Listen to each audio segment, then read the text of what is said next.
Chapter 406. Slaughter, Death, Destruction. A violent aura emerged from Soren's body.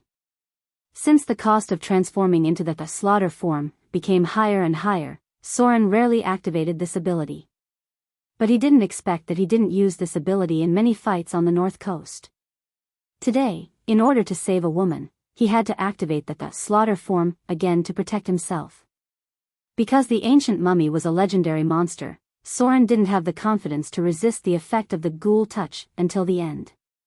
Sure enough, he had to pay a price for not being hard-hearted enough.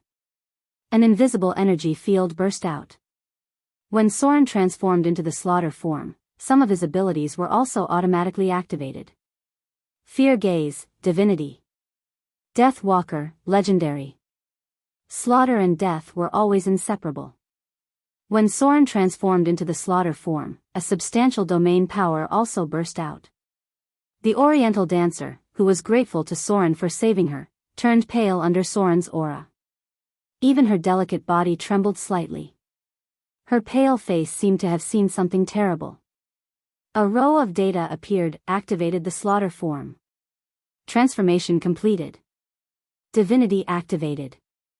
Immune to negative energy erosion effect. Undead touch, negative status removed. Strength +6, agility +2, physique +2, wisdom +2, combat ability transformed to a warrior of the same level, resistance to any abnormal status increased by 10 points. Slaughter will activated. Immune to mind control spells. Slaughter Thirst activated. You are under the negative status of Slaughter Thirst. Unable to satisfy the slaughter thirst, you will enter a state of madness. Soren's pupils turned into a blood-red color. Facing the attack of the primordial mummy, Kieran suddenly raised his palm. Bang! Soren caught the attack of the ancient mummy with his bare hands. A shockwave of the collision of forces appeared. Soren stood still, but the ancient mummy's wrist was slightly bent. How terrifying was this power! Everyone was stunned by the scene in front of them. Especially the Oriental dancer, who had fought with Soren before. Her face was full of disbelief at this moment. Soren's strength was only 19 points when he didn't use any spells. But if he transformed into the slaughter form, then his strength could reach a terrifying 25 points. This strength could almost crush many legendary level warriors. As a warrior with 15 points of strength, all of his energy was focused on training his strength. He would only have 25 points of strength after entering the realm of legends. However, as the price of this unorthodox training, his vitality, agility, and so on would be greatly weakened. Die. Soren's expression. The ancient mummy's arms armed Soren's hand, and violently. He lifted his foot and performed a beautiful shoulder throw. Along with the trembling of the ground, the ancient mummy was directly smashed into the ground by his brute force, and a human-shaped pit was forcibly smashed out. Clang! The legendary curved sword, Icing Death, flashed with a strange silver light. Soren waved his curved sword and slashed down. In an instant, a cold light shrouded the ancient mummy. Before it could even stand up, there were amazing sword marks on its body. Sword form, beheading. Soren changed from holding the sword with one hand to holding it with both hands. He jumped up and slashed towards the ancient mummy's head. Poochie. The sound of an object being cut through came out. Soren slowly retracted his curved sword, and there was only a mummy's body with its head cut off at his feet. Soren, slaughter form, vs ancient mummy. KO. After dealing with the ancient mummy in front of him, he turned to other people who were still in a daze. The dwarven juggernaut looked at him and could not help but swallow. His forehead was full of cold sweat. The Ronin's hand holding the hilt was trembling slightly, and the muscles of his body had been stretched to the limit. The desert warrior's expression was even worse, and there was obvious fear on his face. As for the Oriental dancer, who was saved by Soren at the beginning, she opened her mouth as if she wanted to say something, but when the words came to her mouth, it was as if someone was strangling her throat and she could not speak. Soren's eyes were too cold and terrifying. The pressure seemed to penetrate into their souls, making it difficult for them to even speak. Thirst for killing. The soul of the ancient mummy satisfied part of the thirst for killing, but even if it was a legendary monster, it could not satisfy Soren's thirst for killing. More killing. Soren was now like a person who had been hungry for a long time and barely ate half full. More thirst made him gradually lose control. "Stay here and wait for me." A cold and emotionless voice sounded. Soren's figure flew out in an instant, and then smashed a closed passage with his fist. He directly relied on his terrifying brute force to open a path. Then his figure disappeared into the darkness, leaving only 4 teammates standing in the same place with frightened expressions. The surrounding scenery was quickly retreating. Dark vision allowed Soren to easily shuttle through here. Some undead appeared in front of him, but none of them could withstand Soren's sword for a second. Even the skeleton undead with a monster level of 15 could only resist 1.5 of Soren's sword. He killed all the monsters he saw without any expression, because he knew that if he did not satisfy his desire after transforming into a slaughterer, he might fall into a state of madness and kill all his teammates and the human laborers outside. The merciless harvest continued. Soren estimated that his challenge rating in the slaughterer form could reach more than 18. In the entire ruins, the only one who could fight with him was the bailer that was sealed in the deepest part of the ruins. Thirst. The thirst for killing came from the soul. These trashy monsters wandering in the ruins could not satisfy Soren's thirst for killing. He needed stronger enemies and stronger souls to satisfy his thirst for killing. The scorching hot air was spreading. The temperature of the ground had risen unknowingly. If it was a normal person standing on the ground, they would probably feel their feet burning, but Soren did not feel the slightest bit. The light of the flames appeared. In the depths of the ruins, there seemed to be a reflection of the flames, and a huge and twisted figure. The Bailer. As a high-level demon from the abyss, it also felt the aura of slaughter, death, and destruction. This aura was very familiar to it, because it felt like it was the same kind of aura. The Bailer brought slaughter and destruction in the flames, and death was its favorite feast. Chapter 407. Scorching Flames. In the depths of the underground ruins, which should have been pitch black, flames had been ignited near the passageway. The torches that had been there for an unknown period of time, as well as the lamps that were filled with oil, were all ignited automatically under some kind of power. It was said that the land where the Bailer walked would burn. Although there were very few people who had seen this terrifying monster, legends about it were still circulating in the mortal world. Because in the stories of mortals, the Bailer was close to the most powerful enemy. The challenge level was equivalent to an old red dragon, and most of the dragons that appeared in the stories of mortals were young and adult dragons. If one went higher, then one would basically need to challenge the existence of the deities. The abyss was a place of chaos and evil. There were many types of demons, and new types were born almost every day.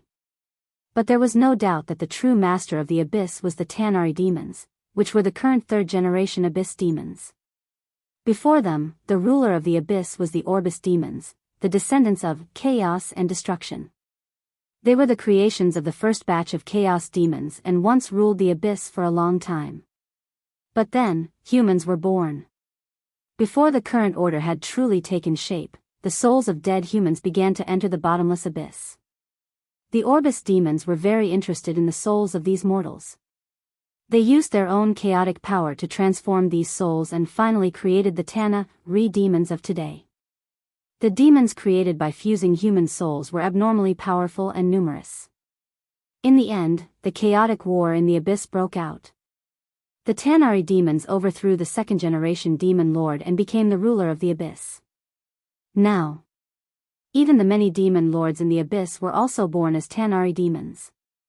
They had the spiritual power of humans. The Bailer was the best among the Tanar'ri demons and also a high-level demon that inherited the power of chaos and flame. Even in the abyss, the Bailer demons were the absolute ruling class. They stood at the top of the demon race, second only to the demon lord. They were one of the few high-level demons born with divinity and had always been the main force on the abyss battlefield. A Baelor demon was the demon lord in any place in the abyss and controlled a large number of demon armies. Note: to challenge the Baelor demons in the abyss, one must face the demon army. Name: Baelor, high-level demon, large otherworld creature. Race: Tanari demon. Attributes: Strength 35, Agility 25, Constitution 31, Intelligence 21, Wisdom 24, Charm 26. Alignment: Chaotic evil creature level, 25 plus challenge level, 20 plus HP, 360 plus godhood, none divinity, lesser divinity domain, flame, chaos, evil. Treasures: Standard coins, double treasures, plus 3 abyssal beheading sword, plus 3 abyssal flame whip. Basic skills: Deception 310, Focus 330, Negotiation 350, Disguise 100, Hide 260, Intimidation 330, Knowledge 300, Listen 380, Sneak 300, Search 300, Discerning 300, Spellcraft 300, Detect 380, Survival 70, Use Magic Device 310. Special skills: Burning Explosion, Bind, Spell-like ability, Summon demons.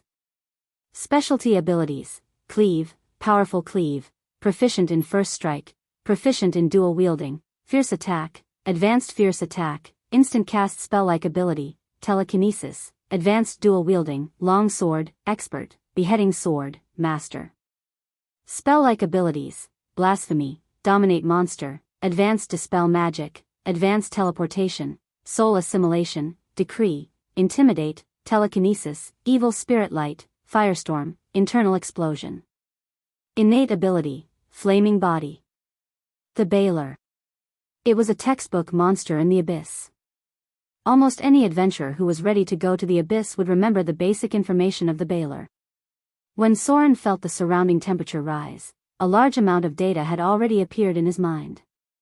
When he first went to the abyss, the Baelor was one of the monsters he paid attention to. Because if he encountered this monster, he had to know enough about it to defeat it. It was too strong. Challenging the Baelor was not much easier than challenging a demigod. The thirst for slaughter continued. Soren's mind did not disappear because of his transformation, but there was an extra desire to fight and kill.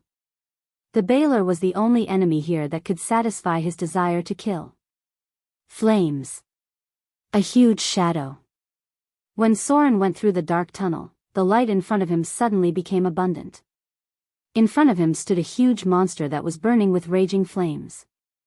It had a pair of demonic horns and a pair of wide demonic wings on its back. However, it was basically useless in this narrow underground ruin. The Baelor was more than 12 feet tall and weighed more than 5,000 pounds. In its hand was a huge abyssal beheading sword that was burning with raging flames. The Baelor was also a high-level demon that mastered dual wielding. Its other weapon was the level +3 abyssal flame whip. The temperature was gradually rising. The Baelor was like a huge flame, and any creature that approached it would be incessantly burned. However, just when this huge monster appeared in front of Soren, a strange silver light appeared on the legendary curved sword icing death.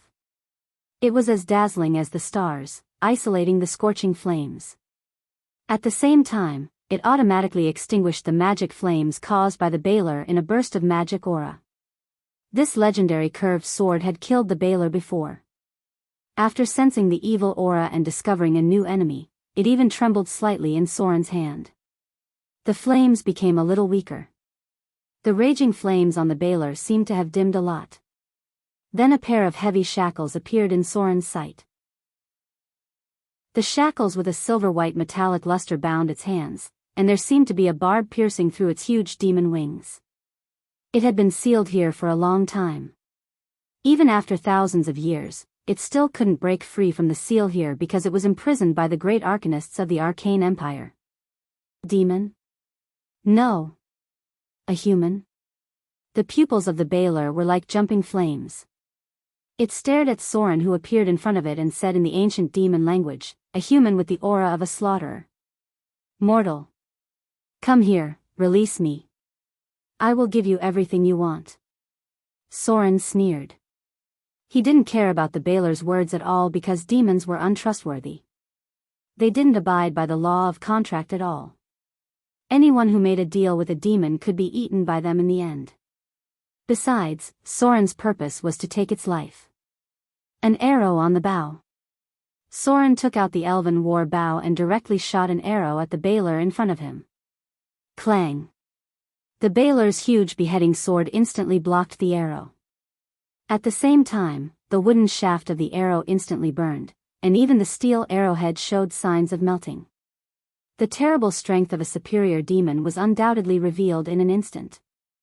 Unless it was a legendary existence, it couldn't even get close to it because the body of the bailer was scorching hot.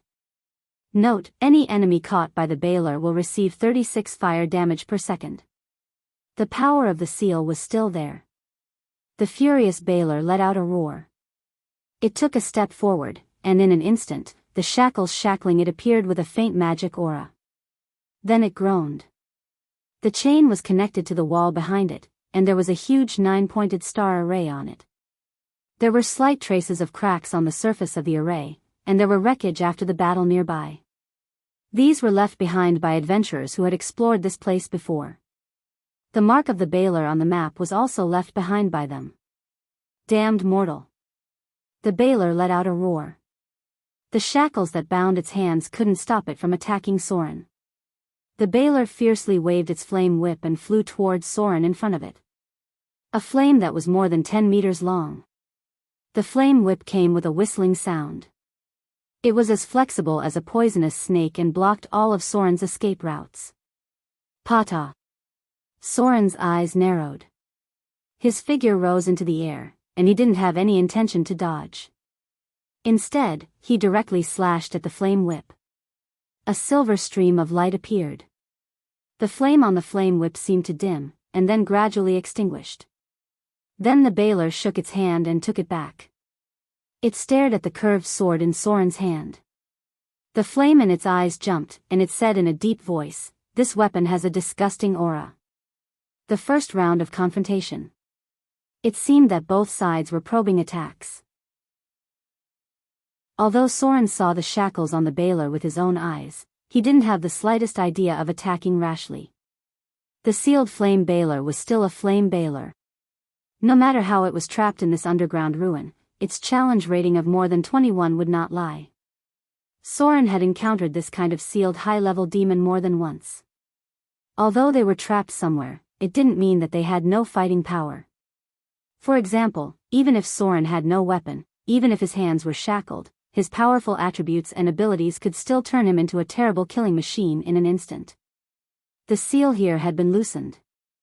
There were 2 broken pillars behind the bailer. Originally, the shackles on its hands should have been wrapped around it, but now only the barbs on its back were connected to the wall. This allowed it to have some mobility. Soren's mind was working quickly, thinking about ways to kill the bailer in front of him, and also calculating its danger.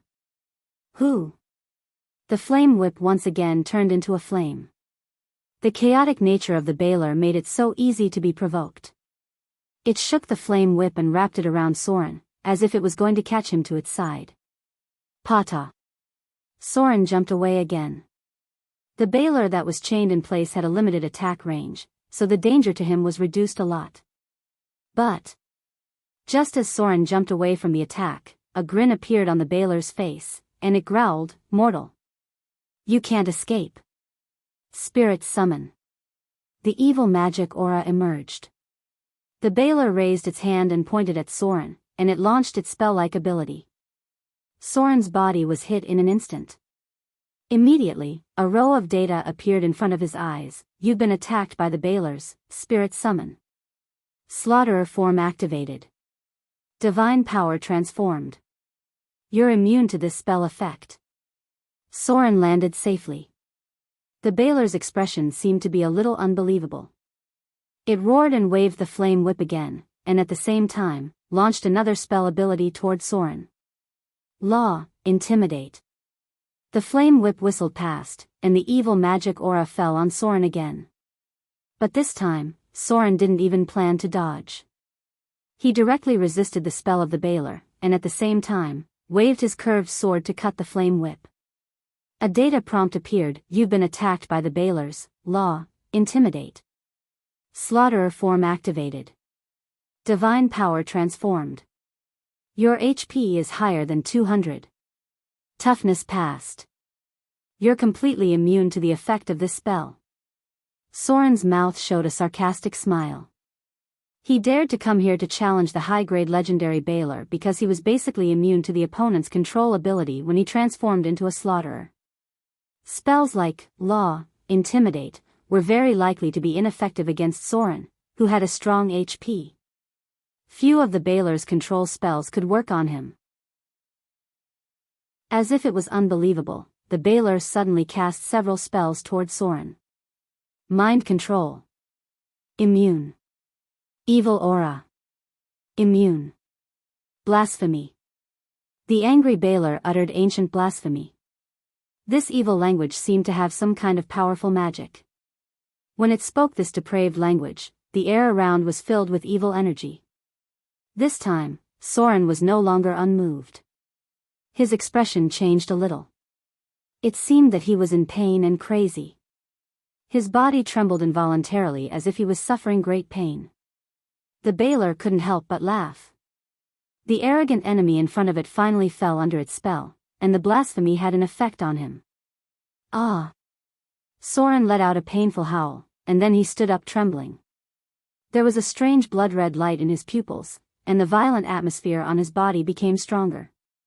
He opened his mouth gently and said a blasphemy that was also full of evil. Blasphemy.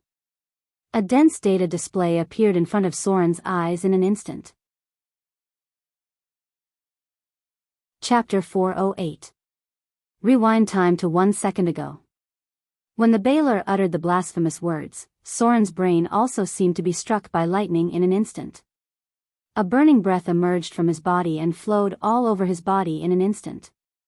Not only that, but Soren's powerful memory ability also seemed to be activated by some kind of power, and he instantly remembered these blasphemous words that he could not understand at all. This was the power of the oldest evil god and one of the abilities that the gods of the evil alignment were good at. Pain. Soren's brain seemed to be pierced by some kind of power, and he instantly understood the ancient blasphemous words. Blasphemous words, pain. This power seemed to be so compatible with him at this moment, and Soren actually mastered it in an instant. A series of data appeared. You are affected by the effect of blasphemous words. Divinity of slaughter transformation. Divinity of fear transformation. Slaughterer form activated. Eidetic memory triggered. Encyclopedic knowledge triggered. Your alignment is lawful evil. Divinity level is minor divinity. You are immune to this blasphemous damage. The compatibility between your level of evil and blasphemous words is 91%. Divinity mastery ability activated. You have learned a new ability, blasphemous words. Blasphemous words. As the name suggested, it was a special power of the evil alignment. This was the oldest blasphemous words. Only some powerful and evil beings with divinity could master this ability. Otherwise, they could only master the lower level of the blasphemous words, which was the special spellcasting ability used by the blasphemous priests in Whiterun. Some priests who were favored by the gods also had this ability, but they mastered a word of truth. If they could become the chosen or favored by the gods, this ability could be upgraded to Holy Word. Good and evil. The abilities mastered by these two camps were different, but the most fundamental power of evil was still blasphemy. Under normal circumstances. Even if Soren wanted to master the blasphemous words, he had to go through an evil sacrificial ritual, and perform a depraved blasphemous ritual during the sacrificial ritual. The ritual process was different according to the gods sacrificed. If it was a demon, then it was likely to be a bloody ritual. If it was a devil, then it might be some terrible conspiracy. Of course, there were many choices for this ritual sacrifice because the evil gods of the Abyss and Bator Inferno could also give this ability.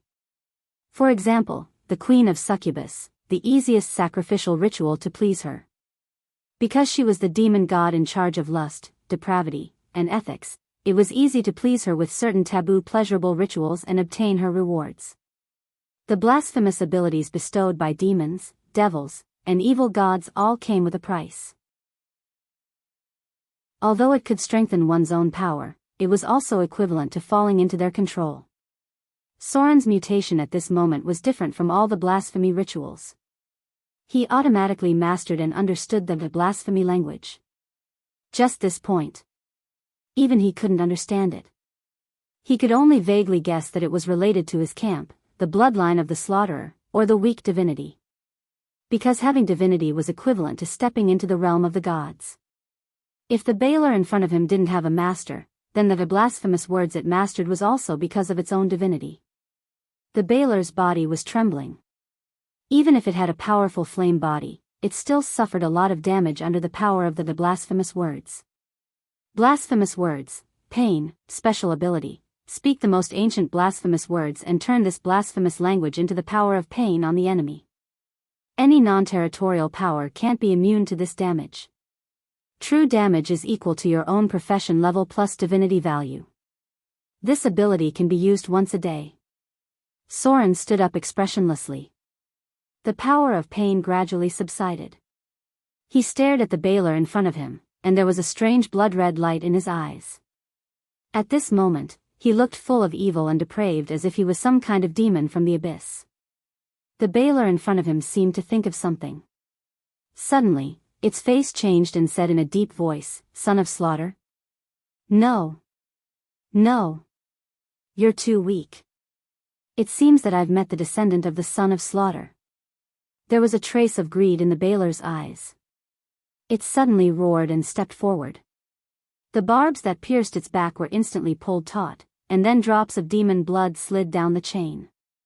The Baler let out a painful howl, but it still didn't retreat.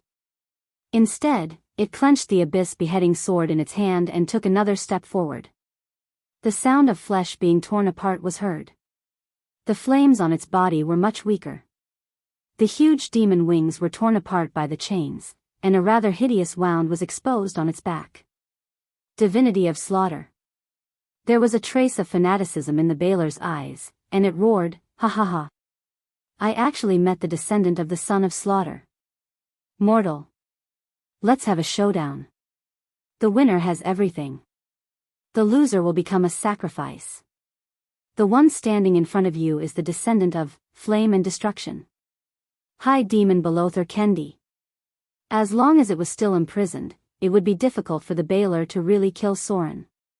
Because even if it couldn't kill the Baler in front of it, Soren could escape at any time, and the Baler was confined to a certain area by the chains. The Baler didn't know that Soren in front of it had a thirst for slaughter.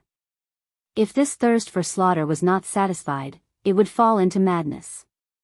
It just felt the divinity of slaughter in Soren's body. This power activated its crazy nature, so in order to kill Soren in front of it, it was ready to break free from the chains. Slaughter and destruction. The two most powerful divinity in the abyss. Although they were not the gods who controlled these two divinity, these two powers still created a level 27 Baler, and Soren, who was now above the ordinary legends. Boom! A trace of cracks appeared on the wall where the chains were connected, and a tearing wound appeared on the Baler's body. Its hands were still shackled, but the chains that imprisoned it in place were pulled out little by little. There was a sharp barb on its back, almost piercing through its shoulder blade. There were strange silver runes on it, and this was the power that kept it in place, unable to leave. But now it was forcibly breaking free, and with a gush of demon blood gushing out, the Baler roared in pain and madness, and once again took a step forward. Its injuries were getting worse, but the power of the seal was getting weaker and weaker. Greed and madness appeared in the Baler's eyes. As long as it could kill the mortal in front of it and take the divinity of slaughter, then the price it had to pay now was nothing. As a powerful high demon, it was confident that even if it was heavily injured, it could still kill the mortal in front of it. Baler, Belother Kendi, monster level 27, heavily injured, seal weakened, grade 6. Soren, slaughter form, class level 18, grade 4. Chapter 409. Drops of demon blood dripped on the silver chain. It seemed to contain some kind of powerful magic. After the demon blood touched the silver chain, it burned like gasoline. The Baler stared at Soren with a crazy expression and took another step forward. Then a stream of demon blood gushed out from its wound. It was like adding oil to the fire, making the raging fire spread all over the silver chain. The light on the chain was gradually dimming. It seemed that the demon blood eroded its power and the ancient runes on it. Soren, who was about to make a move, stopped. He stood in place and looked at the Baylor, who was walking forward step by step with a ferocious expression. Demon blood. The origin power of high-rank abyss devils was a bloodline ability they were born with. This kind of power was quite precious. In the abyss, only after the other demons under their command had made considerable contributions, the higher demons would give them this kind of power to promote the weaker demons. This kind of promotion would reduce the power of the higher demons, so it was also an ability that was rarely used by the higher demons. Most of the time, the lower demons needed to rely on killing to promote bit by bit, from the weakest wretch to the intermediate demons. Although demons had bodies, they were still soul creations in essence. Their souls had transformed into corporeal entities. Therefore, their growth had a mutation type. The power that the Baylor used at this moment was the demon blood. This blood was not only its vitality, but also part of its own strength. It used this as a price to break the seal on the chain. In short, if it was Soren who was trapped now, then not only would his HP be reduced at this moment, but also the slaughter EXP he had gained in the past battles. This kind of loss of power was permanent. The lost HP could be gradually recovered, but the lost slaughter EXP needed to be regained. The Baylor was breaking the seal in this way. The price it paid was that its power would be reduced, and it might even directly drop a grade. The Baylor was willing to pay such a price, which meant that Soren's value was amazing in its eyes. After confirming that the Baylor was using the demon blood to corrode the chain, Soren was not in a hurry to launch an attack. Although the Baylor was now trapped in the chain, its combat power was not affected much. As long as Soren was within 15 meters of it, the Baylor could launch a fierce attack at any time, and even turn the nearby area into a sea of fire. Soren waited silently, waiting for the moment when the Baylor broke the seal. When the seal was completely lifted, the Baylor's strength would be reduced to the limit. At that time, his chances of winning would be higher than now. Both sides wanted to kill each other. In the eyes of the Baylor, Soren had an incomparably delicious divine power. In Soren's eyes, killing the Baylor that also had minor divinity. The slaughter form limited Soren's spellcasting ability. This was a bit disadvantageous for him because the slaughter form was similar to the Tan Sen's polymorph. Although it changed his combat power to that of a warrior of the same level, it also made him unable to cast spells. Soren could only use the abilities brought by divine power, as well as the spell-like abilities of his own talent. Note, spellcasting requires concentration and a clear mind. The thirst for slaughter greatly affects spellcasting ability. However, Soren's chances of winning were not low. Otherwise, he would not just stand there and wait. He had challenged the Baylor in the bottomless abyss, so he was very clear about the fighting style of this powerful monster. The narrow terrain here limited its ability to fly, and it also limited the fighting skills of large weapons. Without enough space, the power of the Baylor's 2-meter-long abyssal beheading sword was greatly reduced. Soren would not fight a battle that he was not confident in. Only when his chances of winning were more than 50% would he take the risk. Boom! The Baylor roared and took another step forward. At this moment, the silver chain on its back was stretched to the limit, and the silver runes on it became very dim. The true demon blood turned into a raging fire and melted it little by little.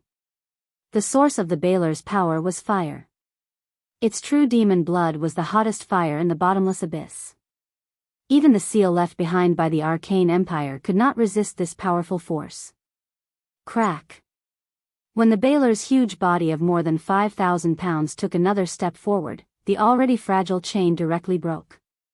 It roared and suddenly raised the abyssal beheading sword and rushed toward Soren in front of it. Although the moment when the seal was broken was the moment when it was the weakest, it was also the moment when the Baylor's aura was the strongest. After breaking the seal at a heavy cost, the Baylor's crazy expression showed an indomitable will to fight. This strong will to fight was matched with its huge body and the 35 points of strength that it was born with. It was enough to cause crushing damage to any enemy. It was even confident that it could kill the weak mortal in front of it with one hit. 35 points of strength. This was a terrible power that mortals could never reach. Its strength was not only because of its own spell-like abilities, but also because of the powerful attributes brought by the high demon blood. Rumble. The Baler rushed over like the bravest warrior. It swung the 2-meter-long abyssal beheading sword with one hand as if it was weightless. At the same time, the flame whip swept from the side and directly blocked all the space that Soren could dodge. No matter which angle he dodged from, Soren could only choose one of the abyssal beheading sword and the flame whip. Never underestimate any high demon.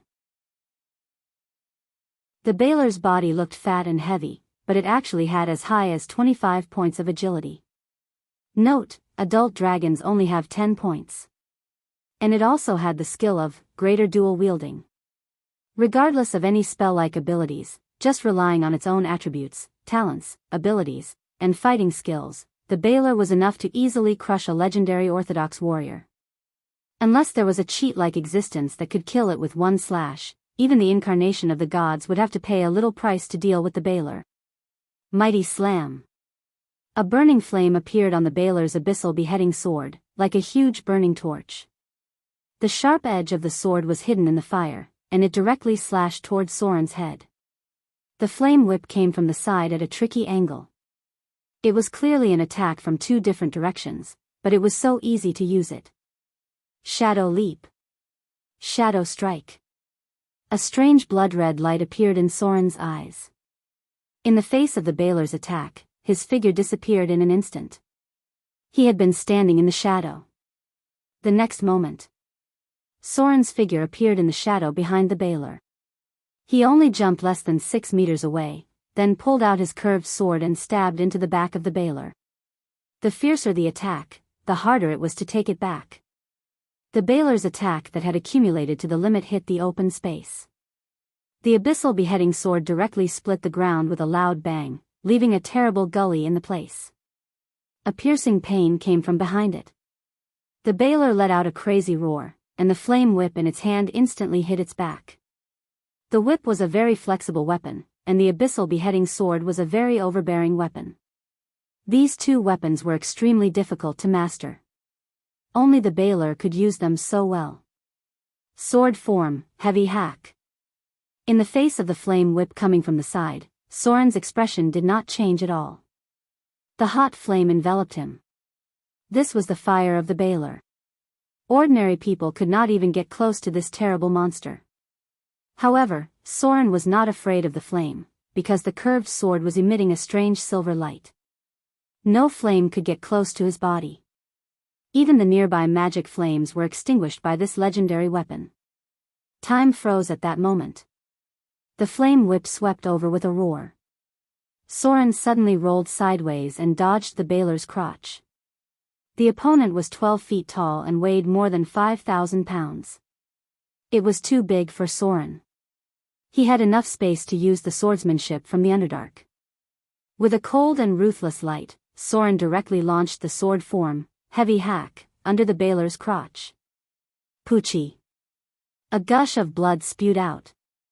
Then, like an unstoppable fountain, Soren cut a 30-centimeter-long wound in the Baler's groin amid its painful and mournful screams. Its huge body gave it terrible power. However, this size also gave Soren enough space to perform. At this moment of life and death, he did not care about any face or demeanor. No matter how bad the skill was, Soren would not hesitate to use it. Damned mortals. The immense pain made the Baler's body tremble. No male creature would be able to continue fighting as if nothing had happened after being cut in the groin. Soren's cold eyes did not change at all. When he rolled under the Baler's crotch to dodge, he also appeared at the lower corner of the opponent, which was also the attack range of the abyss beheading sword. The Baler, who was proficient in dual wielding, shook the flame whip and instantly retracted it. At the same time, it waved the huge abyss beheading sword and slashed at Soren. It wanted to cut the damn mortal in front of it in half. Its 35 points of strength gave it enough confidence to crush the enemy in front of it with one sword. Swing sword form. Soren slammed his palm on the ground. The huge force made a clear palm print on the ground. The reaction force from the ground made Soren's body fly half a meter in an instant. Then the curved sword Isingdeath's body bent about 30 degrees when it touched the hard rock. The second reaction force took effect on Soren's body. He rotated at a 360 degrees angle and moved about a meter away. The next moment, the heavy abyss beheading sword swung down and cut a crack more than 2 meters deep on the ground. Soren, who almost dodged the sword edge, did not hesitate and slammed his palm on the ground again. The huge force made his whole body fly back and directly move a distance of nearly 5 meters. As the top legendary rogue in the past, his fighting skills were not just limited to the sword form. Although he didn't have Shadow Realm or Shadow Step, and he couldn't use the unpredictable surprise attack ability, his strong enough attributes had allowed him to use many extraordinary combat skills. No rogue could casually stand at the top. Soren used to challenge a saint as a legend.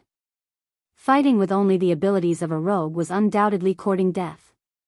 Sword form, horizontal slash. Shadow strike. The fighting skills from the east required the support of ki. The monk's wind walk, non-stealth ability, traceless steps, and chain steps allowed them to instantly rush to the enemy's side.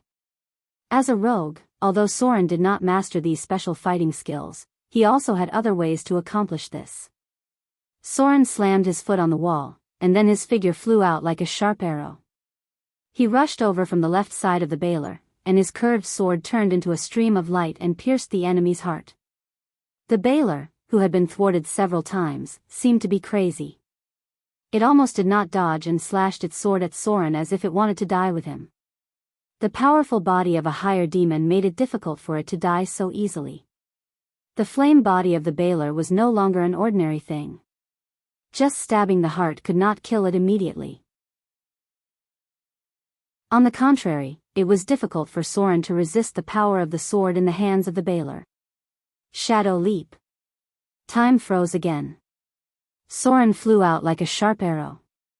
This seemingly fierce attack went straight to the heart of the baler, but after rushing about 3 meters in front of his body, Soren's figure entered the reflection of the stalactite above the underground ruins.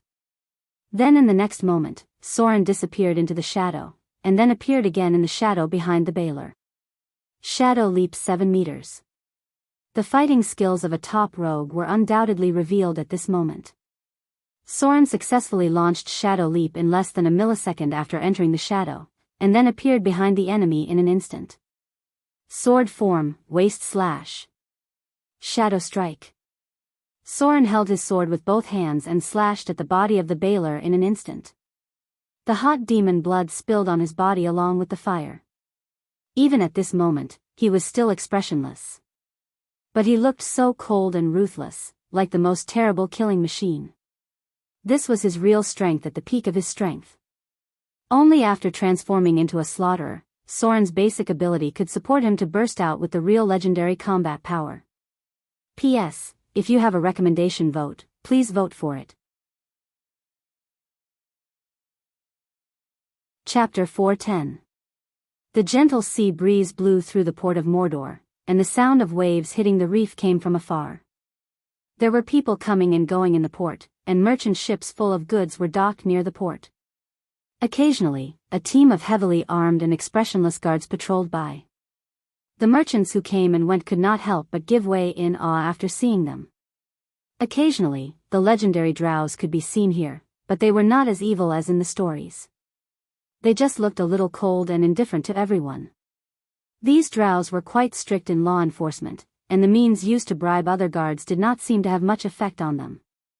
Stephen Hogg jumped down from the deck, touched his money bag after landing, and then looked at the Billow Tavern on the south side of the port. This was a tavern run by a priest of the Sea Temple.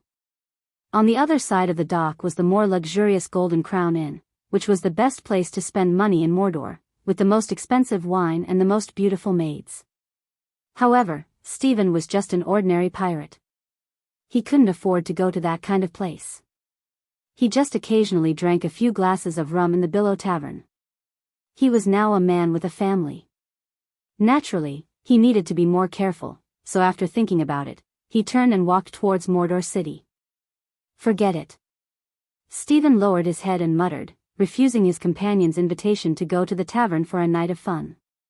As he returned to his station, he thought to himself, now is the time to use money. The money I saved is enough for 300 Kindler. Enough to buy a piece of land in the city. I heard that the mainland is not very safe recently. I'll bring her and the child over after a while. Thinking of this, Stephen could not help but show a happy smile on his face. He was not young anymore. He was 35 years old this year, which was relatively old among pirates. As a human, Stephen felt that his physical energy was not as good as before after entering the age of 30. Although he had the strength of grade 2, and his combat experience was quite rich, after all, age was unforgiving. People in middle age could not avoid aging. This was the same even for advanced professions. In the last decisive battle with the pirate king Ashrod, Stephen was stabbed in the abdomen and lost a lot of blood at that time. Although he had recovered now, there were still some internal injuries. Stephen drifted on the sea for a long time. After so many years of life and death battles, he was already tired of it, so he planned to apply to join the city guards after handing over this mission. Change to a more stable job.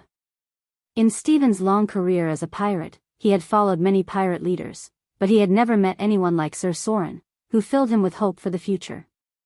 Order. Everything in Port Mordor was in good order because there was a strict order here. Although the law had not been fully established, the rules set by Sir Soren had always been strictly enforced.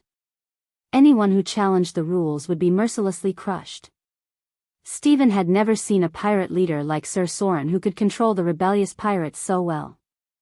Although some of the processes were bloody and cruel, that was only a small problem.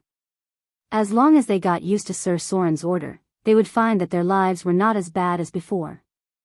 He didn't have to worry about being stolen and thrown into some stinking ditch after getting drunk, nor did he have to worry about his wealth falling into the hands of others after fighting to the death. You should be rewarded for your efforts. In Mordor, any job could allow people to support themselves. Even the most humble slave could get freedom because of hard work and live a good life in the city of Mordor. What reason did Stephen have not to believe that he would have a better future than those slaves who were freed? The money is almost enough. There was a paved road in the port that led directly to the city of Mordor. The neat road was repaired every once in a while. Stephen did not receive any education, so slightly complicated calculations were a bit troublesome for him. Although he had been spending money to learn words and arithmetic recently, unfortunately, because of his age, Stephen had been learning a bit difficult. So now he had to count with his fingers while he was on the road. With the merits I've made in the past, I should be able to buy the land south of Mordor at the most favorable price. Almost enough to buy 15 acres of land? Note, the size is about the same as an acre. 1 acre is about 6 acres now. These lands have been cultivated by slaves. Looking at the growth of the land, there should be a good harvest this year. After buying the land, I'll spend some money to buy 2 slaves from Shipwreck Bay to farm. Even if I'm old in the future, I can live a good life. When I get the land deed, I'll bring her and the children over. Then I'll spend some money to ask a priest to hold the wedding. Haha. An honest smile appeared on Stephen's face, which softened the hideous scar on the left side of his face and made him look less frightening. He had a lover. She used to be a prostitute in Shipwreck Bay. Her husband used to be a sailor, but unfortunately, he died in a shipwreck. After her husband died, she struggled to raise 2 children alone. Unfortunately, it was too difficult for a woman to raise 2 half-grown children. In the end, she made up her mind and hooked up with men behind closed doors, relying on the sex business to support the 2 children. Then she met Stephen, a pirate who looked fierce but was very gentle to her. After crippling a drunkard who did not pay after sleeping with a woman, Stephen got together with her. She was a very gentle woman. She was not very beautiful, and her voice was a little soft. She was 26 or 27 years old. Her waist was a little thick, but her skin was white. She was very gentle and good at housework. She would clean the room and have a big butt. At first glance, she was a woman who could bear children. As for the sex business, Stephen did not care so much. A woman who could make up her mind to do this kind of business to support children only made him feel awe. He was just a pirate. It was a bit too much to say that his hands were covered in blood, but there were definitely many people who died under his hands. There were people who deserved to die, and there were also innocent people. Occasionally, he would go to the temple to confess his sins. Once, he even cried in her arms like a child. Maybe the older he got, the more soft-hearted he became. This time, when he went to Shipwreck Bay to escort goods, Stephen encountered a young thief. If it was in the past, he would definitely cripple the child's hand. But this time, when he saw the child's yellow face and thin body, he could not help but think of the two children. Not only did he let the thief go, but he also gave him a few silver dirhams. Because life was difficult, and the door was always half closed, the older of the two children had also done some sneaky things in the past. Now, the 13-year-old child only had 8 fingers. Stephen was tired. He was not young anymore. In a few years, he would be 40 years old. When a man reached 40 years old, he could only rely on rich experience to fight. He wanted to change to a more stable life. There was a woman. There was a group of lively children. A stable job, a stable home. So many years of wandering on the sea had honed him into a real man. He could fight bravely without fear of death in battle, but this did not mean that he wanted to live a life of uncertainty all the time.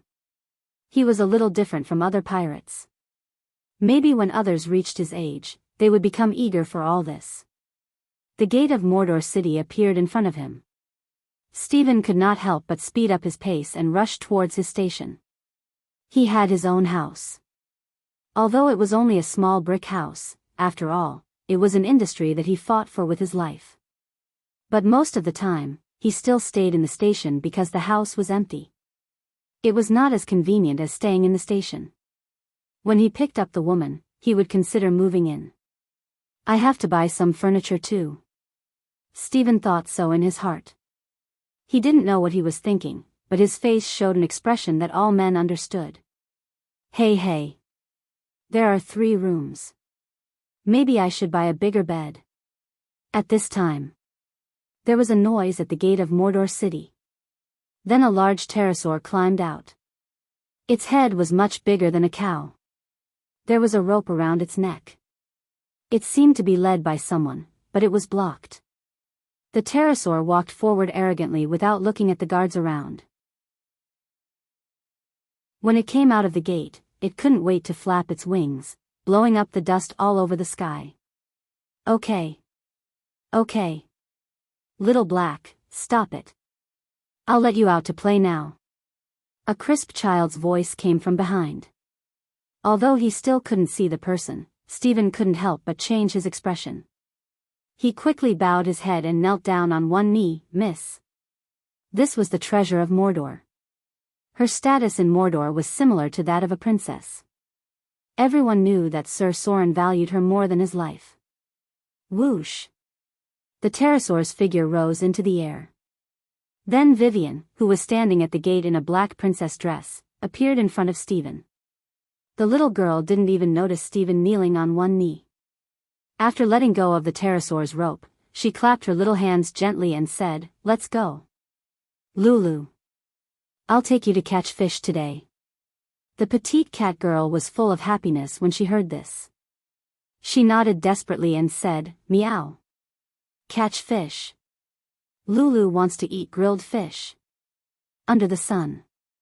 Vivian held the little cat girl's hand and walked towards the beach. Stephen also quickly stood up and rushed to the station. He still had to hand over the mission today. Battle after battle. Desperate battles over and over again. Blood, slaughter, death. In the cruel and ruthless game of life and death, the city of Mordor finally stood on this overseas archipelago. Soren didn't just change the fate of Vivian. This city, which was full of vitality, changed the fate of many people. Vivian finally had a stable environment to grow up in. She could live a life her age should have in her free time. Happy. Carefree. Living like a child. After all, she was only 9 years old.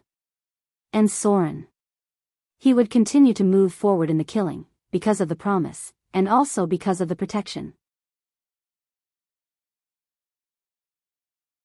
Chapter 4:11.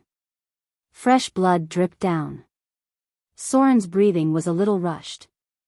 Continuous high-intensity bursts of energy were quite taxing on his body, especially in a battle where the precision was on the millisecond level. It was a great test for his body. However, his current vitality was extraordinary. In just 1 or 2 seconds, Soren had already adjusted his breathing.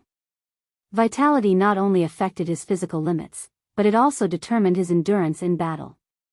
With his extraordinary vitality, Soren only needed to adjust his breathing a little, and he would be able to return to his peak condition. There was a burnt smell on his skin. Perhaps it was because he was burnt, but Soren didn't feel too much pain. The baler standing in front of him wasn't any better. There were 7 or 8 wounds on its body, especially on its back, where Soren had directly hit it twice. Unfortunately, the baler's vitality was too strong. With 31 vitality, Soren's attack should have cut it in half, but it was only able to injure its spine.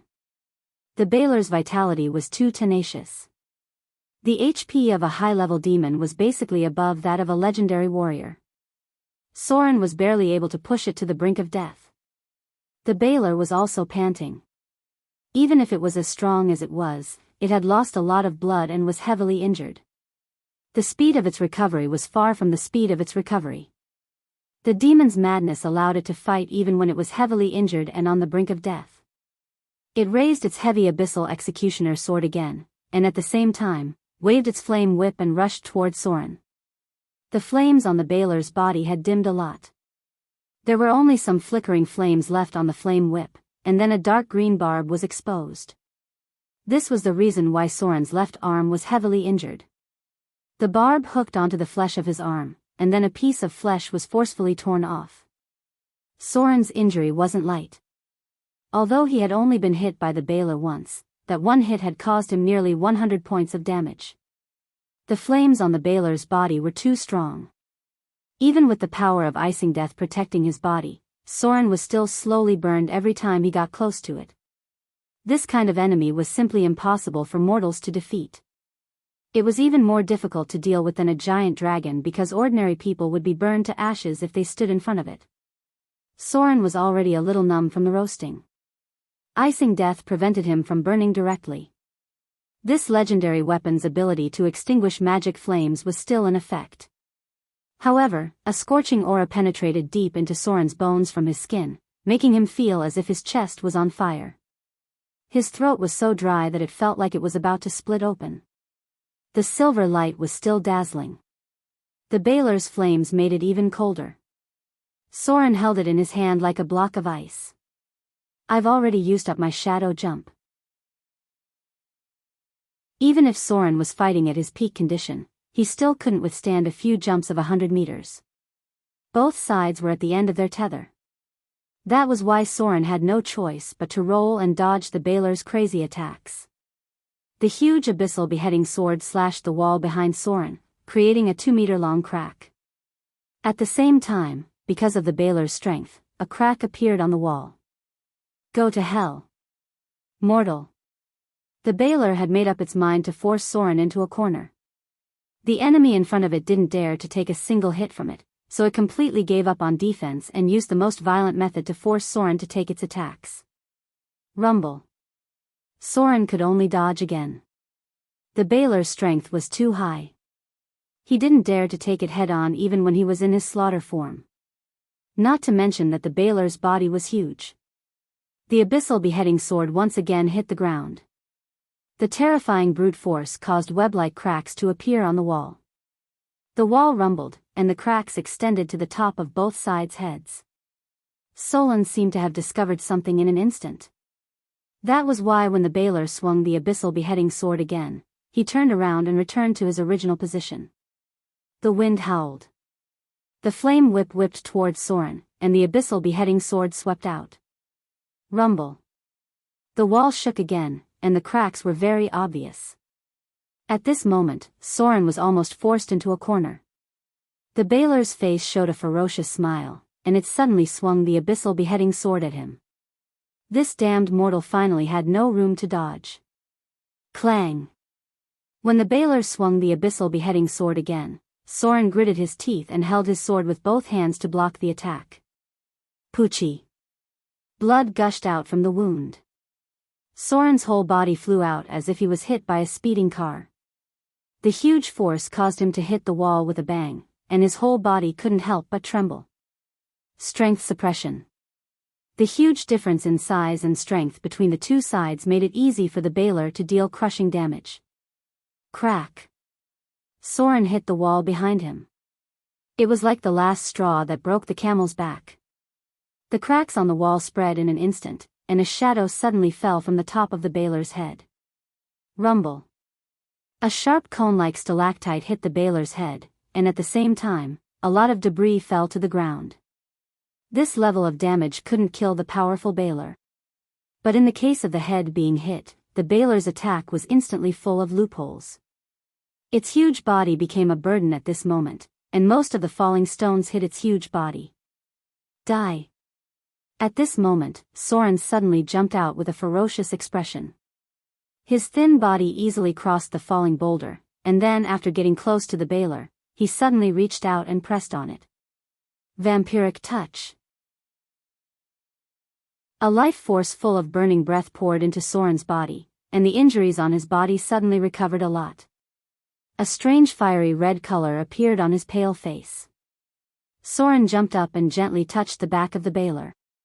Then he held his sword with both hands and chopped at the Baelor's head. Sword form, beheading. A cold light suddenly appeared. Then blood gushed out crazily. The huge body of the Baelor was stiff in place. The next moment, it suddenly seemed to be burning. The Baelor's body was full of raging flames. Its whole body looked like a huge fireball. Burning explosion. As one of the most difficult higher demons to challenge in the abyss, the Baelor's horror was not only its power, but more importantly, it would automatically activate a burning explosion talent ability after death. This talent ability would make the Baelor explode like a fireball, causing hundreds of explosion range damage to any enemy around it. Back then, countless people had died under the self-detonating corpses after killing their enemies. Boom! A violent explosion sounded, and terrible flames surged out. Soren, who had just slashed the Baelor's head, was shrouded in a terrible explosion in an instant. Chapter 412. I'm back. Now there are a bunch of relatives' children over there. Fu too changed back to the original place to write. Today, 3 chapters. Rumble.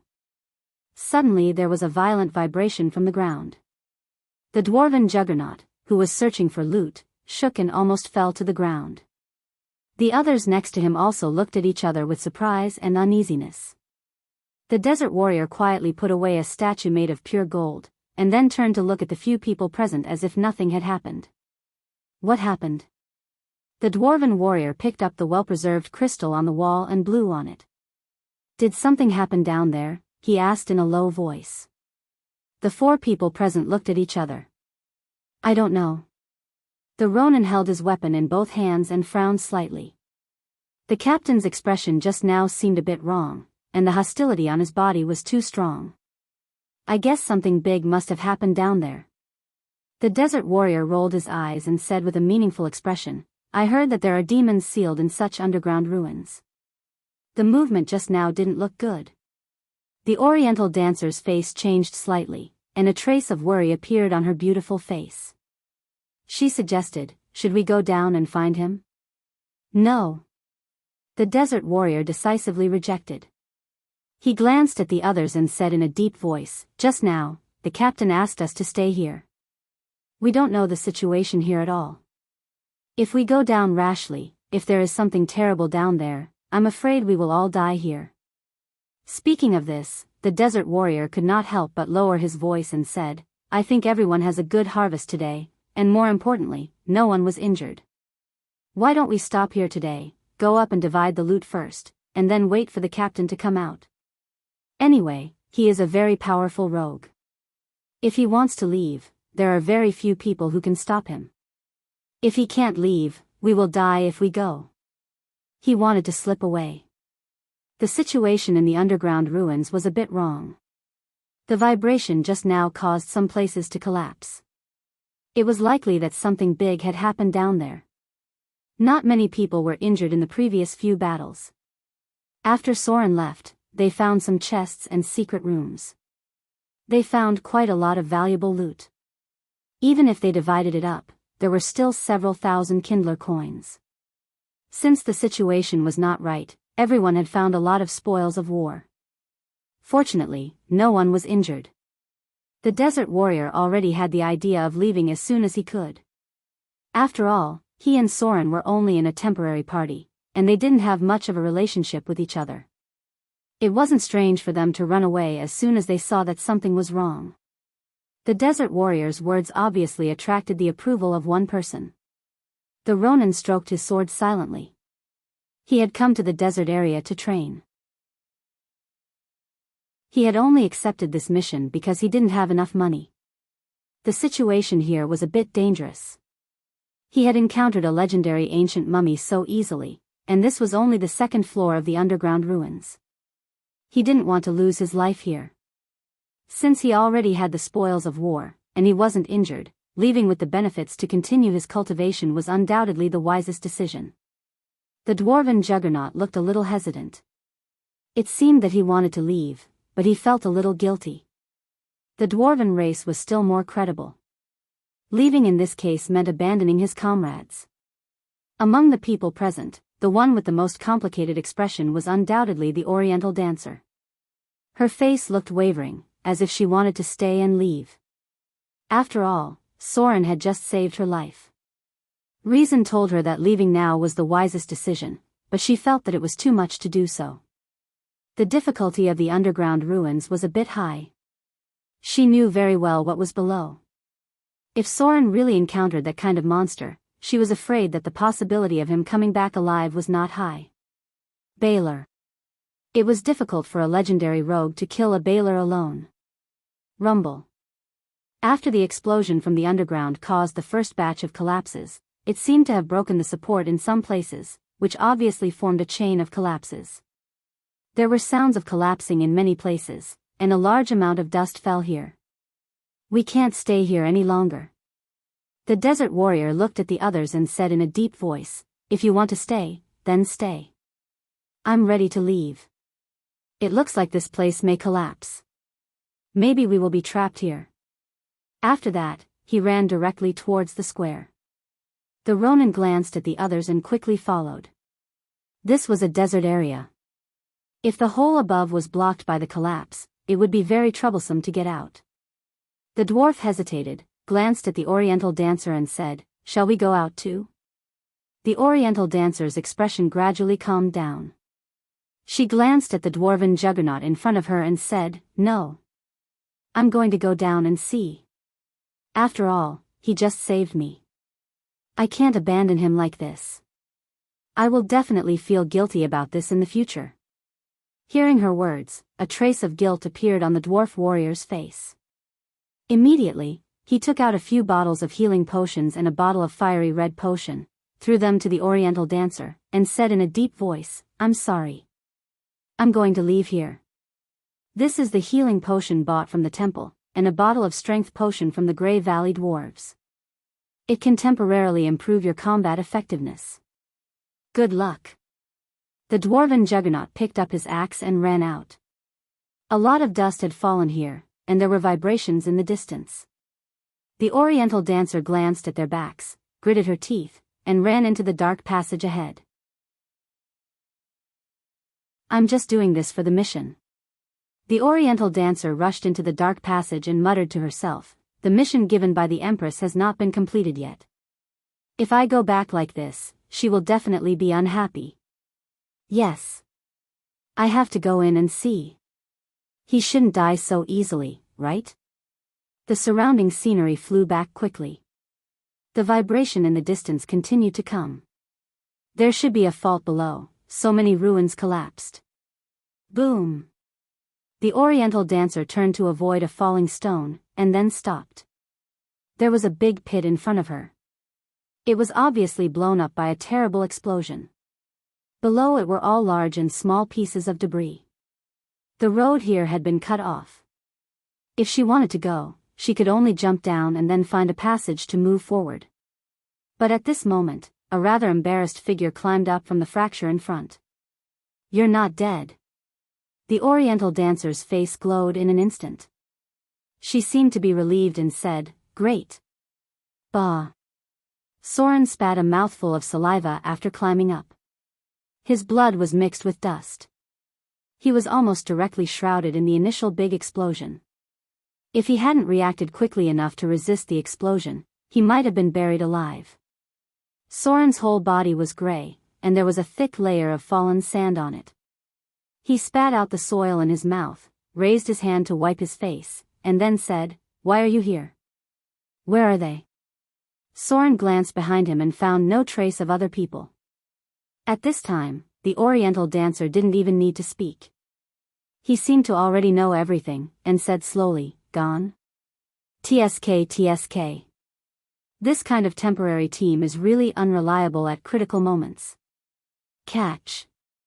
The Oriental dancer, who just wanted to say something, suddenly saw Soren raise his hand and throw a gem with a strange luster. She quickly reached out and took a look at it. Her face immediately showed surprise. This was the task item she needed. Rumble. There was a sound of collapse behind them. Soren's face changed slightly. He rushed up quickly and said in a deep voice, "Let's go first. The bottom has been blown up. Even this area might collapse." The two sprinted toward the original road at high speed. Soren seemed to be seriously injured. The dust on his body was all stained with blood, and it was mixed together and condensed into blood clots. Even though their speed wasn't slow, by the time they arrived at the square, it was already pitch black. All the torches were extinguished, and the position of the dug passage was blocked by falling sand. The passage collapsed. This kind of temporarily dug passage could not withstand such a collapse, but the others seemed to have escaped in advance. "What should we do now?" The Oriental dancer glanced at Soren and whispered, "The passage has collapsed." Clang. Soren turned and glanced at her. He raised his hand and threw a shovel over. He said angrily, "What else can we do now? Dig out." Chapter 413. Bah. The Oriental dancer was all wet with sweat. She raised her hand to wipe the sweat on her forehead with the shovel in one hand, and immediately a white and delicate skin appeared in the dust. Digging in a sandy environment, if she wasn't careful, she would be covered in dust and sand. Now, a beautiful woman had become like a beggar, spitting out a mouthful of sand. The structure of this underground ruin was not very good. If she dug a little bit, the quicksand would pour down. Just now, she was almost buried. Hoo-hoo-hoo. The Oriental dancer opened her mouth and gasped for breath. After turning around and glancing at Soren on the side, she couldn't help but complain, "Hey. Haven't you rested well? How long will it take for me to finish digging?" At first, Soren threw a shovel to her. She thought it was two people digging up, but she didn't expect that she was the only one doing it. After a long time, she only dug a little bit. If this continued, she didn't know how long she would be trapped. As for Soren, he had been sitting there to rest for almost 5 or 6 hours now. Every time she was tired from digging, or after being drenched by sand from head to toe, the Oriental dancer would look back at Soren. He was still sitting cross-legged there.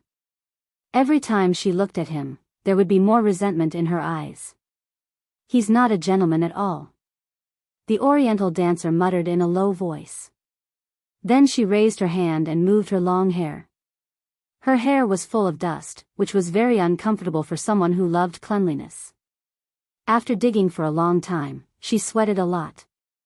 The sweat mixed with dust stood on her body, making her feel as if she had been rolling in mud at the moment. But after complaining for a while, she finally dug hard because she could see that Soren was seriously injured at the moment. In fact, Soren was seriously injured now. Under the burning explosion of the baler, he was directly put into a state of near death. The reason why he could still move freely now was entirely because of his extraordinary constitution. At this moment, Soren seemed to be resting, but in fact, he was rememorizing spells. The Oriental dancer didn't know that Soren was still a wizard. Naturally, she thought that Soren was resting and recovering. Moreover, other wizards needed to take out a spellbook to memorize spells. She had never seen a wizard like Soren who relied entirely on memories to memorize spells. Although he paid a lot of slaughter EXP, the spells that Soren currently mastered were all imprinted from memory. He didn't need a spellbook to memorize spells, and he basically didn't have a spellbook on him. Who? Soren slowly opened his eyes. He glanced at the Oriental dancer who was working hard in front of him, and a playful smile appeared at the corner of his mouth. Now, the Oriental dancer was no longer as charming as she was at the beginning. She was completely a country woman covered in mud. Her appearance was really pleasing to see. There were a lot of messages prompts in front of him. The top one was, attacked by balers, incineration explosion. Conditioned reflex passed. You successfully avoided the core area of the explosion. You received 52 points of explosion damage. You received 12 points of fire damage. Critical point triggered. Ability breakthrough. Your ability, minor fire resistance, has been upgraded to minor fire resistance. Critical point triggered. Ability breakthrough. Your ability, minor fire resistance, has been upgraded to medium fire resistance. The baler was a ball of fire. Soren was suffering from fire damage from the beginning to the end. If it weren't for the support of the power of icing death, which could extinguish the magic flames on his body, he wouldn't have been able to hold on for so long. So after the battle, the first thing that broke out was the fire resistance that Soren had originally trained. It actually increased from minor fire resistance to medium fire resistance in one breath. Medium fire resistance, personal ability. The power of divinity allows you to increase your resistance against fire damage. From now on, you are immune to any fire damage below 5 points. When attacked by spells or spell-like attacks, any damage with fire effects will be reduced by 10 points. With the strengthening of the power of divinity, the effect of your fire resistance ability will gradually increase. Eventually, you may be immune to fire damage. Resistance was a very useful ability. After upgrading to high resistance, it could greatly increase survivability. However, if you wanted to be immune to a certain type of attack, you may need a more powerful ability. This was the domain of the gods. Soren currently had 2 types of resistance, minor cold resistance, and medium fire resistance. Then, below were some other data. You have killed the baler. Extracting the target's soul energy. You have gained 165,100 slaughter EXP. The target has divine ability. Divine power activated. Absorbing the target's remaining divinity. Divine transformation. You have gained 5 divinity points. More than 160,000 slaughter EXP. Although it was not enough for Soren to advance into the legendary realm, it was not much less than that. He still needed to get another elemental stone on this trip. At that time, it should be enough for him to advance into the legendary realm. As for the 5 divinity points, this surprised Soren. He did not expect to get so many divinity points from killing a high-level demon. It was a pity that this kind of thing was difficult to encounter again. After all, the difficulty of challenging a high-level demon and a demigod was not much different. But it was not surprising. The demons of the abyss had always had a divine bloodline. Many powerful demons clearly did not have divinity and clergy, but they could still use part of the power of the gods. This was the divine bloodline that they had. The children of the abyss demons. This time, he was lucky to kill the baler. Soren knew very well that if the opponent was not sealed here, he would have almost no chance of winning in a head-on battle. If he wanted to deal with such an enemy in the future, he would have to wait for the arrival of the Avatar crisis before entering the bottomless abyss. At that time, the Baylor would be the backbone of the first batch of demons. When the Avatar crisis began, the bloody war in the abyss came to an end temporarily.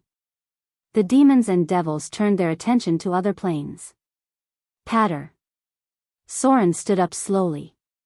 He took out a shovel and began to dig silently. The most important thing now was to leave this place.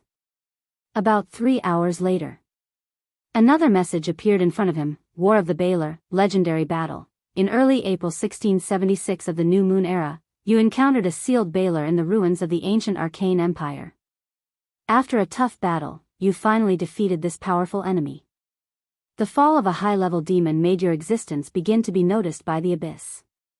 The Baylor you killed is a descendant of an ancient Baylor. Your existence will be sensed by some powerful demons. Legend +2, it was a little strange. Soren only got 2 legend points. Logically speaking, the Baylor should be the most powerful monster he had challenged so far. But the legend points it gave him were only 2. Moreover, this time, the legend points appeared very quickly. It seemed that it did not take a long time to appear like in the past.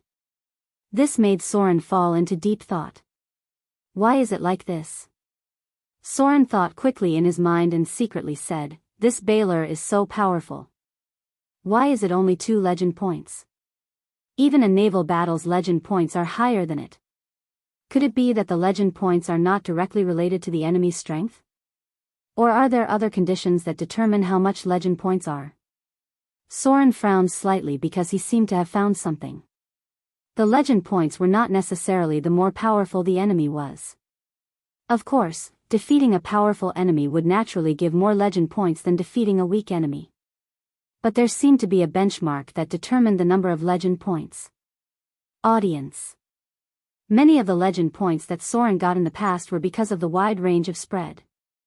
Many battles were not as dangerous as today, but the legend points obtained were very high because these things were spread far and wide. But today, Soren didn't seem to have an audience at all. He wouldn't go to the tavern to brag about how he killed the Baylor.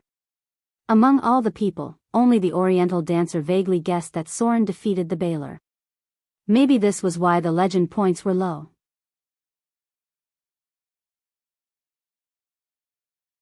Chapter 4:14. Soren was trapped. In fact, he and the Oriental dancer were trapped in the underground ruins for a whole day and night. By the time they finally dug out a tunnel and returned to the surface, the 2 of them were already a little exhausted. It looked like they had crawled up from the ground after rolling in the ground. Soren's body was a little better. After all, he was wearing tights. He just shook off the sand and mud on his cloak. But the Oriental dancer was wearing a long dress. When she climbed out, her whole body was gray. Only when she occasionally wiped her sweat would she wipe off the dust, revealing a piece of white skin. Finally, I climbed out. When the Oriental dancer came to the ground, she threw away the shovel directly, then sat on the sand unladylike, and then jumped up as if she had been electrocuted.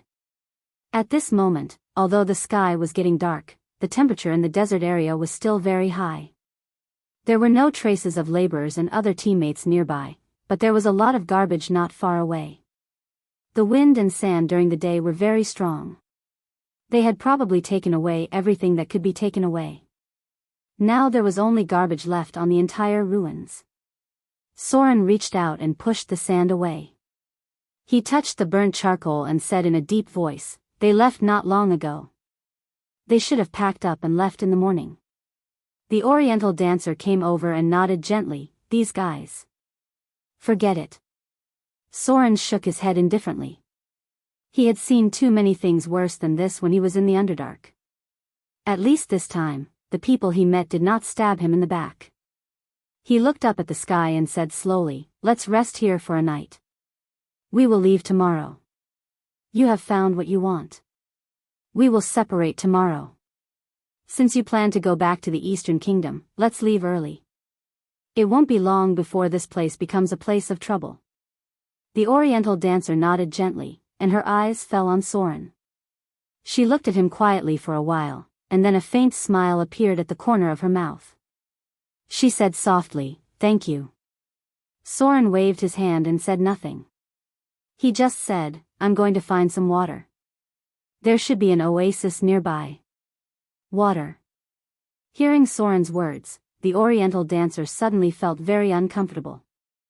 She couldn't help but quickly follow up and whisper, "Is there an oasis nearby? I'll go with you. There should be an oasis nearby." Because an adventurers' gathering place had once been established here, it was very difficult to resupply in the desert. The area near the underground ruins had been explored before they found this oasis as a camp. Soren followed his memory and soon saw a patch of green in the distance. A very small oasis. It was probably only about 100 meters wide. There were all kinds of vegetation growing on all sides, as well as some tall trees. In the middle was a deep pool. It was a miracle in the desert that an oasis could be preserved in such a place with such strong sandstorms. Great! The Oriental dancer couldn't help but speed up her pace. When she came to the pool, she leaned over and drank a few mouthfuls. Then she held the water and washed her face. As the dust on her face was washed away, a charming face was also revealed. It had obvious Oriental characteristics and looked full of exotic charm. After she washed her face, her expression suddenly became a little shy. There was a slight blush on her charming face. She turned to look at Soren next to her. It seemed that she wanted to say something but couldn't. Soren was also washing his face. The cold water made him breathe a sigh of relief. He simply wiped his body, and then noticed the Oriental dancer's gaze. "What's wrong?" Soren frowned slightly. The Oriental dancer's expression was a little shy. She seemed a little embarrassed, but she still whispered, "I want to wash up. Can you wait for me outside first?" It turned out that she wanted to take a bath. Soren stood up helplessly. He glanced at the dusty and embarrassed appearance of the opposite side and said, "Okay. I'll wait for you outside." Soren turned and left. After the Oriental dancer confirmed that he had gone out, she carefully untied her belt, but she still quietly glanced back and whispered, "I don't know if he will peek. Such a powerful rogue, if he turns around and sneaks back, I guess I can't find him, right? I don't care so much. I'd better take a bath first." The long skirt on the Oriental dancer's body was taken off, revealing a pair of slender legs. She explored the water with her feet, and then slowly unbuttoned her blouse. Her full breasts were like white jade in the moonlight. The Oriental dancer slowly entered the water with her hands in front of her chest. The water was sparkling, and her white legs and slender waist were faintly visible. She sighed contentedly and then began to wash the dust on her body. "He is a good man. It's a pity that the person I like is D. Otherwise, he would be really good." The Oriental dancer's whole body was soaked in the water, and her wet long hair spread out like water plants. She gently wiped her face, and some thoughts ran wild in her mind. Her face was slightly red, and she said, "Is he peeping?" In fact, she really thought too much. Soren walked out from the beginning. He was not interested in peeping at others taking a bath. In terms of beauty, Gloria was the most beautiful woman he had ever seen. It was estimated that only Vivian might surpass her when she grew up in the future. So with Gloria, Soren was not so thirsty that he would turn around and peep at others taking a bath. Faint moonlight. Soren stood on the edge of the oasis and waited quietly. But when he felt that it was almost time to go back, there was a slight noise in front of him. Someone was approaching. Soren's figure instantly disappeared into the darkness, and then quietly moved in stealth. A person. A woman. Before Soren got close to the target, he saw a tall figure with long black hair hanging down naturally. He could recognize that it was a woman at a glance. The other party was wearing tight clothes, revealing the exquisite curves of her body. Her facial features were oriental, but she was taller than the northern woman. But this was not the key point. The key point was that Soren did not see any weapons on her, only a pair of black gloves. Who? A cold voice sounded, and then the woman in front of Soren stopped. Her figure flew up in an instant and directly locked on to Soren's position. Then she turned into a shadow and approached Soren. Her leg was mixed with a whistling wind, and she kicked at Soren with an amazing momentum. There was no sign of it. Soren didn't even know how the enemy determined his position. He could only be sure that he was not directly exposed. The other party seemed to be able to find him because of some supernatural ability. Was I discovered? Soren's expression was a little surprised. The rolling sand exposed his position. Bang! In the face of the enemy's high-speed kick attack, Soren had no time to dodge or draw his sword. He could only block it with his hands in front of his chest. Accompanied by the dull sound of flesh colliding, Soren took a little half-step back. The vigorous figure quickly retreated after colliding with Soren. She floated in the air like a goose feather and landed on the ground. Her eyes instantly became fierce and she said, "Rogue?" Clap. The woman in front of him clapped her hands together. As her palms clapped together, a faint magic aura immediately appeared on the gloves, followed by a jumping arc between her palms. This strange arc kept jumping in her palms, but it was not her own ability. It should be the power of the pair of gloves. This was a very special rare weapon. Lunge, sideways, raised her hand.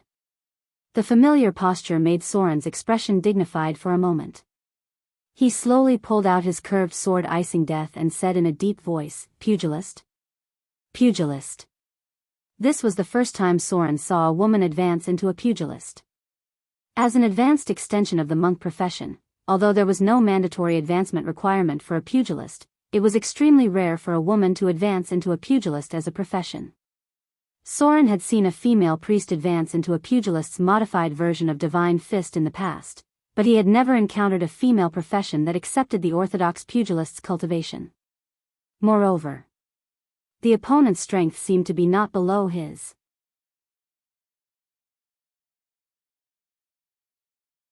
Chapter 4:15. Landslide. The tall figure came like a storm. As an advanced profession that leaned towards the monk class, the strength of a pugilist was basically above the advanced level. The woman in front of him kicked more than 10 meters away. Her figure flew through the air, and her slender and strong thighs rolled up the wind and sand, directly whipping towards Soren's abdomen. Clang! The curved sword icing death was instantly unsheathed, and Soren swung it horizontally.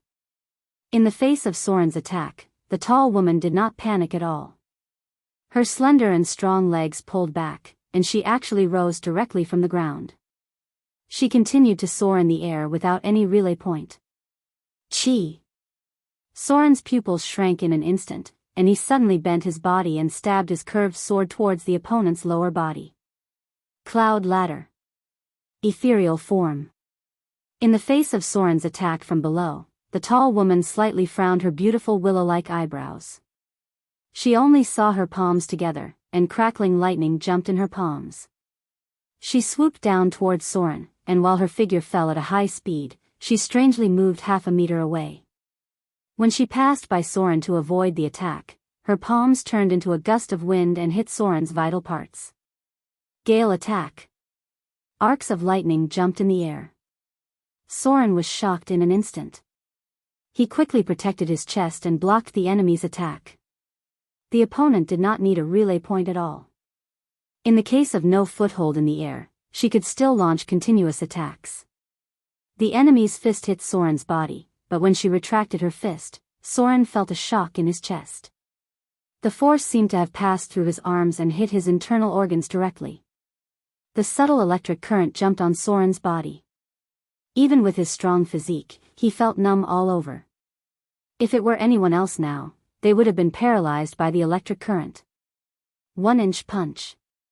Soren's figure fell from the air, and his chest rose and fell violently. Suddenly, his throat moved, and a trace of blood spilled from the corner of his mouth. 1-inch punch. Or it could be said that it was internal force, as well as hitting a cow through a mountain. It was a battle technique that could ignore the opponent's defense. Soren's defensive equipment was basically useless against such an attack, and the enemy's attack directly penetrated his internal organs. This was an ability that could turn a fully armored heavy soldier into an idiot. Under such a special combat technique, any physical defense would basically be rendered useless. Evade sight. Soren's figure disappeared as soon as he landed on the ground. The tall woman also landed on the ground. She furrowed her beautiful eyebrows and looked around. It was quiet all around. It was as if Soren had evaporated into thin air. There was no trace of him at all. Shadow leap. Soren's figure suddenly appeared from behind the enemy's shadow. His scimitar flashed with a cold light as it pierced towards the enemy's heart. However, the moment he launched his attack, the tall slender woman clearly didn't notice his existence, but her body suddenly trembled, and she quickly turned around to avoid the cold light behind her. Evade instinct. Super sixth sense. When Soren realized that the enemy had actually dodged his attack, he immediately knew that things weren't going well. He immediately swung his scimitar horizontally. Clang. However, what happened next was a little different from his previous combat experience. The tall woman in front of him suddenly closed her palms and caught Soren's scimitar. Catching a blade with bare hands. Crackling electricity appeared, and the electricity flowed along the weapon to Soren's arm. The tall woman in front of him sneered, and then suddenly twisted her waist. A pair of strong legs instantly clamped onto Soren's neck. Her legs locked onto Soren's neck, and then she suddenly used all her strength to flip him over onto the sand. Legendary. This woman was definitely a legendary pugilist. With such a reaction speed, such a predictive ability, Soren even suspected that she had mastered the terrifying ability, Sixth Sense. Humph. The tall woman stuck close to Soren. She was less than 5 centimeters away from Soren. At such a close distance, Soren could even feel her long black hair fluttering in the wind. Just as Soren was about to raise his scimitar, the woman's elbow hit his abdomen, and then her fist landed on his shoulder joint. In an instant, Soren's entire arm was completely numb, and he almost couldn't hold his scimitar. Elbow, knee, 1-inch punch. A series of continuous attacks landed on Soren like a storm, and he didn't even have the chance to fight back. Every attack Soren made would be detected by the enemy in advance, and she would instantly hit his weak points, making it impossible for Soren to fight back. Especially the pair of gloves that kept jumping with electricity. Although they couldn't do much damage to Soren, the electric arcs were a nightmare to Soren. Every time Soren was hit by the gloves, he felt like he was touching a high-voltage electric current.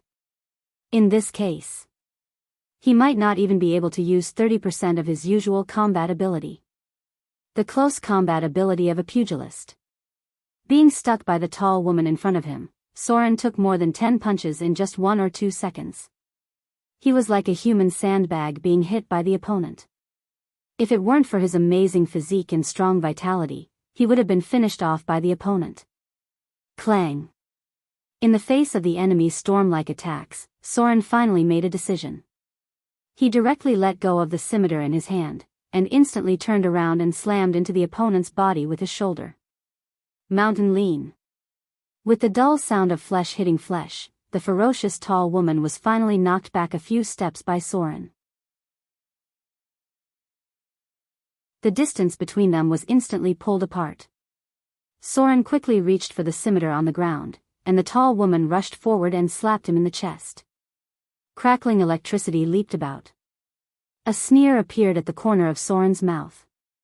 He suddenly withdrew his hand that was grabbing curved sword, icing death. The next moment, a pale golden cold light appeared in his palm. At the moment when the tall woman in front of him rushed over, he waved the fine gold dagger and stabbed the other party's chest.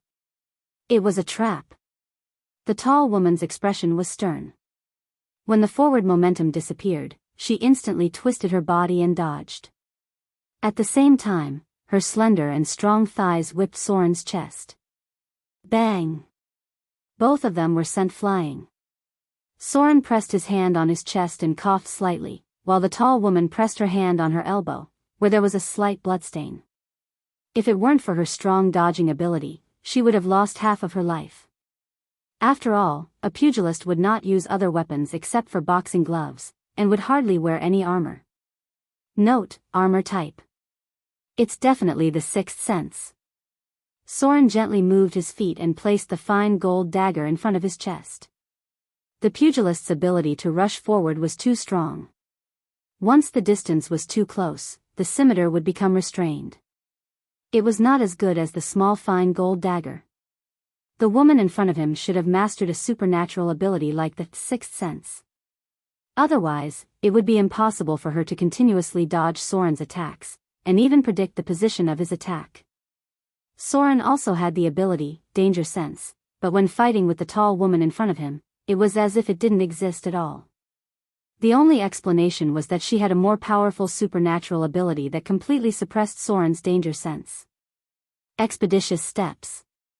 The woman in front of him looked at Soren coldly. She took a hair band from her left arm and did not look at the bloodstain on her arm.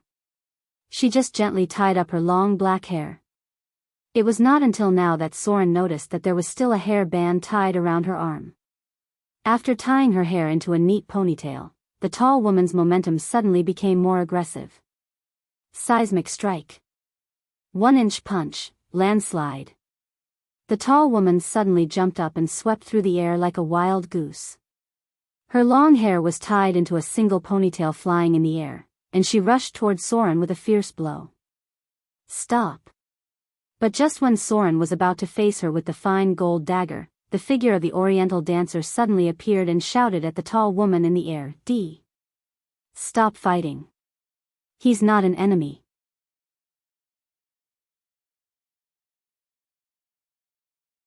Chapter 4:16.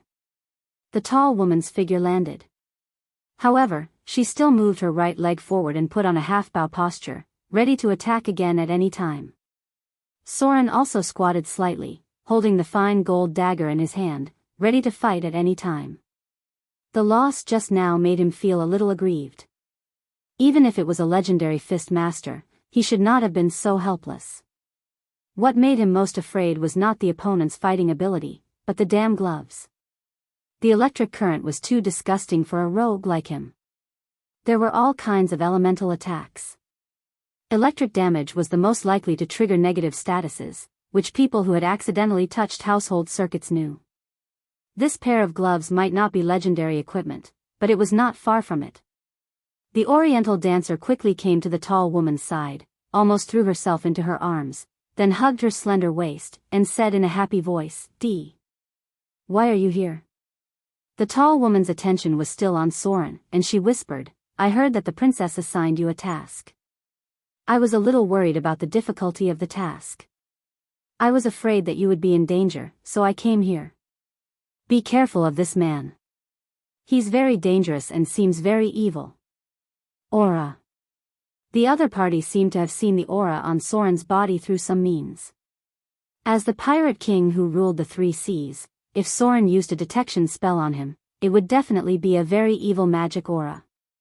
There were many mysterious means in the East, but it was not a paradise for wizards. Professionals from the East seemed to be able to master some special abilities in their cultivation. Sixth sense. One of the most powerful supernatural abilities. The ability that Soren longed for but could not get. In fact, he had spent a lot of effort to get a weakened version of danger sense. If he wanted to get a more powerful, sixth sense, ability, he could only rely on some kind of adventure or enter the realm of the gods himself. As for the more advanced, super sixth sense, it was a legendary ability. The number of people in the world who had mastered this ability was less than 2 digits. Note, the sixth sense is equivalent to a natural superpower. It is basically impossible to train it. You can only master danger sense through training. When a legendary monk reaches a certain level, his perception may be further strengthened to the sixth sense ability as a natural-born supernatural ability. He's fine. The Oriental dancer raised her head and looked at Soren. The expression on her face was a little complicated. She said softly, I'll tell you this later. Can you stop now? He saved me once. They're not enemies. Why don't we sit down first? Hearing the words of the Oriental dancer, the tall woman raised her beautiful eyebrows slightly, then glanced at Soren and slowly withdrew her stance. Soren frowned slightly and looked at the Oriental dancer and her. Then he put away the fine gold dagger. He pulled out the curved sword icing death from the ground, and his eyes fell on the tall woman. Fist Master, D. She was a very strong woman. However, Soren wasn't afraid of her if she used all her trump cards. Fist Master and Sword Saint had the same fighting style. They both pursued the extreme path. This kind of fighting technique might be very powerful, but it also had an obvious weakness. They could be killed in an instant if they seized the opportunity.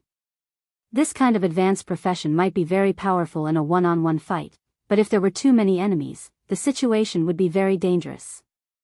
In short, Soren had been punched by her more than 10 times, and now he was only a little injured. However, if she was hit by Soren once, then the injury would be very serious. Because Fist Master only wore gloves to fight, and there was basically no armor on his body. Note, Fist Master can't even wear leather armor. At most, he can only wear arm guards.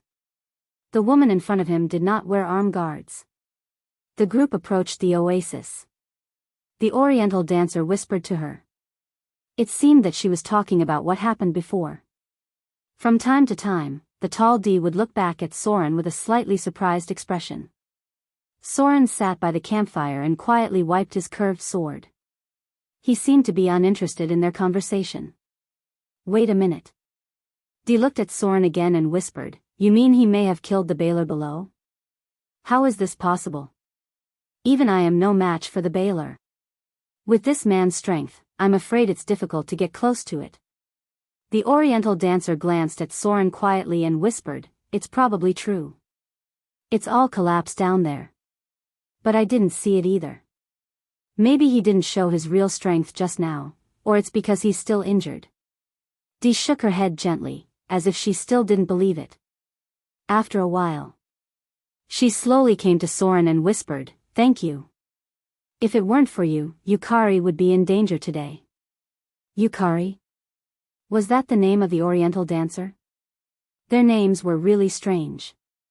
They were all monosyllabic, and it seemed that they didn't even mention their surnames. Soren looked up at her. At this time, he saw the real appearance of the woman in front of him. Willow leaf eyebrows, almond-shaped eyes, an oval face, a small cherry mouth, a high nose, and long black hair. It seemed that from any angle, she had all the beautiful characteristics of an Oriental woman. Obviously, she had the kind of weak beauty with the aura of the East, but he didn't expect her to be so fierce and vigorous in battle.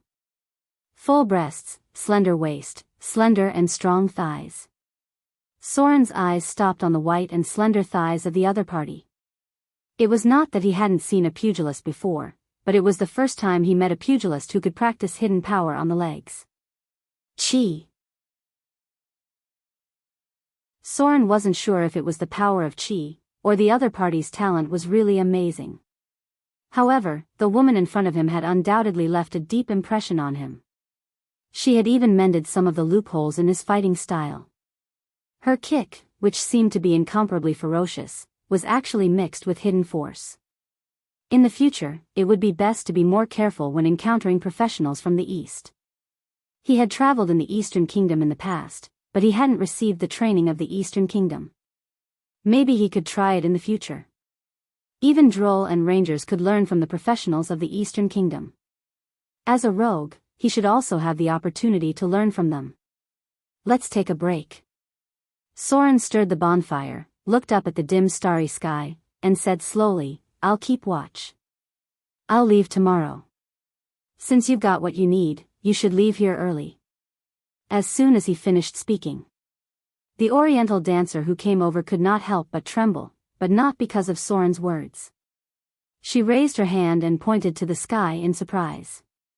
Her expression seemed a little horrified, and she said incoherently, Look. You. Look over there. Stars. No. No. It's the stars. It's falling.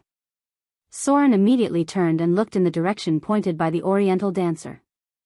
Dee also quickly looked up at the sky, only to see a star in the distance that suddenly became very dim, like a light bulb that was about to go out. Then, it suddenly disappeared without a trace. But this was just the beginning. Just after its light completely disappeared, suddenly a very dazzling brilliance appeared in its original position. This was completely different from the light at the beginning. In the past, its light was like a star. Although it could be seen clearly, it was far away, just like the earth and the starry sky.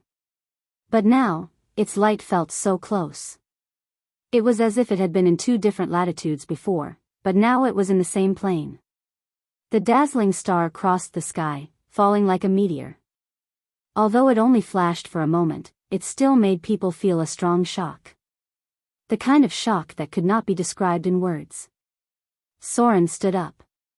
He had been looking at the direction where the star fell, and his expression was unprecedentedly dignified. Because a god had fallen. He didn't know which god had fallen, but he knew that if such a vision appeared in the sky, then a true god must have fallen. He was dead. Even the high and mighty gods would die one day.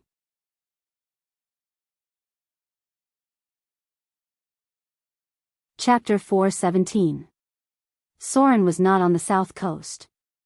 No one knew when it started, but the news was spread out by others. The legendary pirate king was not on the south coast, and naturally, it inevitably caused others to be restless. There was no doubt about Soren's deterrence. His existence was a legend on the south coast. As long as he was in the south coast, no one dared to make any moves. But now there was news that he was no longer on the south coast. It was very likely that he was in the Frost Kingdom on the other side of the continent. This made many people who secretly spied on them to take action. The Pirate King of the Amazon. The Pirate King active in the Amazon island seemed to feel threatened by Soren's strength, but she did not launch an attack. Instead, she expanded the scope of her activities a little more than before. It was obvious. The territory under her control was about to connect to Soren's overseas route.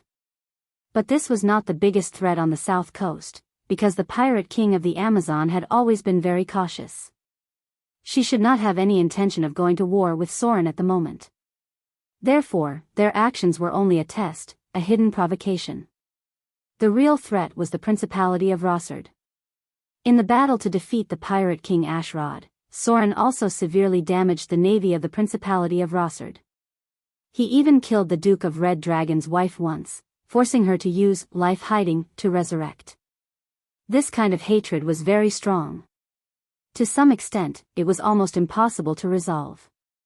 So after getting the news that Soren was not on the south coast, the navy of the Principality of Rossard immediately took action.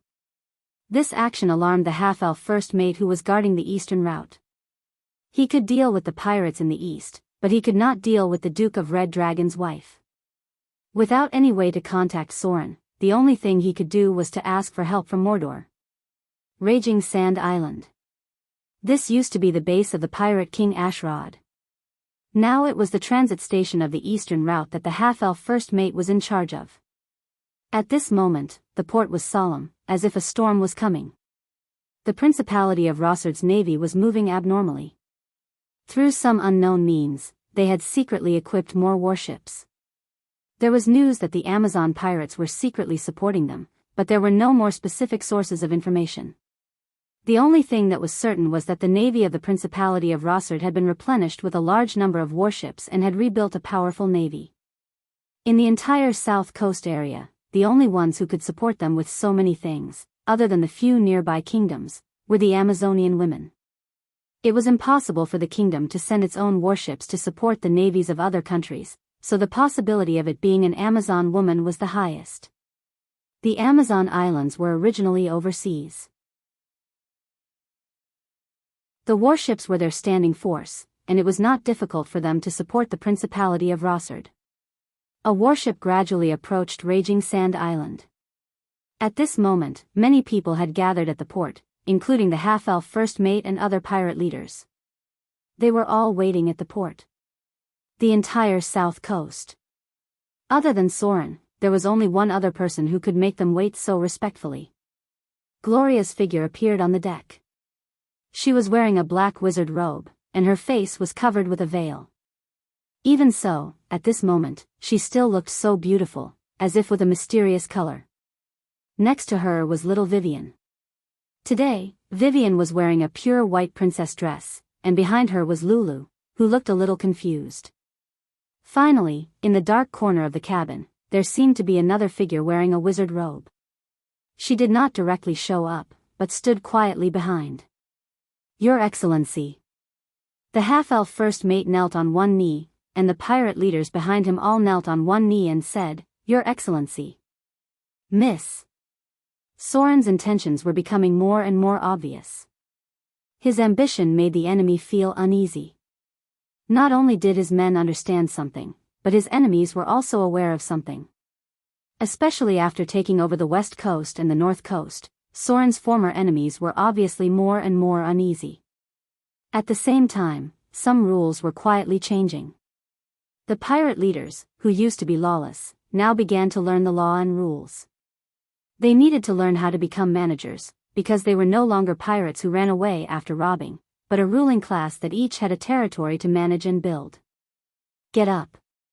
Gloria walked gently like a noble princess. She reached out and took little Vivian, glanced at the other pirate leaders, and slowly said, "Let the others gather in the council hall." "Yes." The half-elf first mate said respectfully. It could be said that in the whole south coast, besides Soren, only Gloria could control these unruly pirate leaders. Not only because of her identity in the Northern Witch Council, but also because of her strength. It could be said that since she followed Soren to the outer islands, Gloria's identity and status were destined to be extraordinary. In the absence of Soren, although she rarely intervened in the affairs of the outer islands, there was no doubt that she had the right to speak. Night fell. Gloria rubbed her forehead tiredly and then put down the file in her hand. The situation in the Eastern Sea route was not very good. The Principality of Rossard's navy was growing stronger, and the possibility of a war with them was too high. New hatred and old hatred. Gloria was also a powerful spellcaster. She knew how much the Duke of Red Dragon's wife hated Soren. Today, they discussed in the council hall for the whole afternoon. All the intelligence showed that the Principality of Rossard may threaten the Eastern Sea route, and the female pirates of the Amazon seemed to be ready to make a move. These Amazonian women were not simple. They were not simple pirates. Behind them stood the Amazons and the Church of God that believed in the Storm Lord. Soren's expansion was too fast. Everyone in the vicinity felt threatened, and the number of enemies increased. "Sister Gloria?"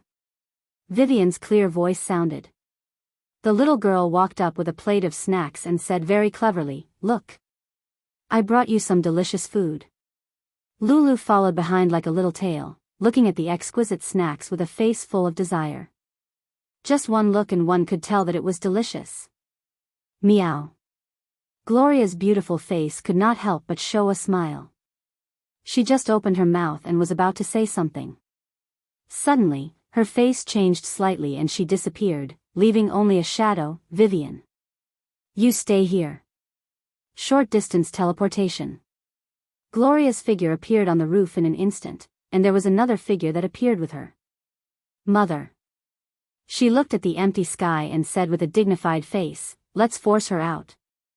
A ray of magical light appeared. Gloria's figure rose into the air, and Fallen Witch, who was covered in a black robe, also flew up. In front of them, there was a strange chuckle, and then under the magic light, a figure wearing a fiery red dress with a pair of huge red dragon wings behind her appeared. "You are Gloria?" The figure was very hazy under the moonlight, but it was not difficult to identify her. Gloria's expression was very indifferent. She turned around and looked at Fallen Witch behind her, and said slowly, "Mother. Let me meet her. I just recently finished a little thing." Snap. Gloria raised her hand and snapped her fingers. This action seemed to be learned from Soren. A pale golden light appeared. A deck of tarot cards appeared in Gloria's palm. With a gentle wave of her white fingers, the tarot cards in her palm all fluttered in the air. 56 cards revolved around her body, shining with a strange arcane brilliance. These tarot cards were like mysterious runes that revolved around her body. Although only 56 cards have been completed, it should be enough to deal with you. With a smile on her face, Gloria gently flicked her finger on a tarot card. The next moment, a shocking bolt of lightning flashed across the sky, and the surging electric light directly struck the enemy in front of her. Lightning. A dark golden card emerged. This was a card that Soren had seen before. At this moment, it was held between Gloria's fingertips, but she didn't seem to want to use it. Tarot cards. There were a total of 78 cards, 22 main cards and 56 secondary cards. The dark golden card between Gloria's fingertips at the moment was the Queen of the 22 main cards. This dark golden card seemed to have a powerful magic that was completely different from the other 56 secondary cards.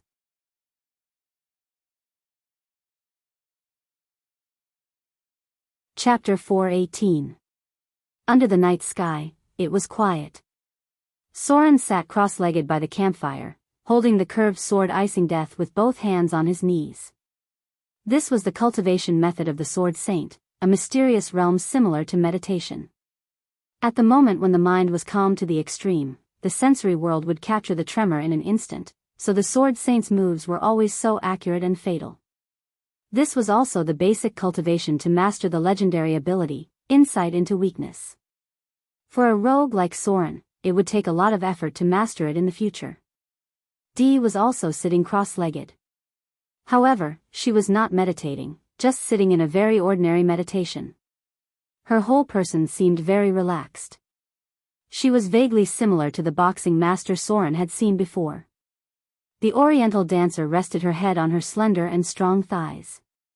The relationship between the two women made Soren feel a little strange. He didn't know if they really just had a good relationship or there was some other special relationship. Dee in front of him looked like a gentle big sister at the moment, occasionally reaching out and stroking the long hair of the Oriental dancer. Her eyes were clear.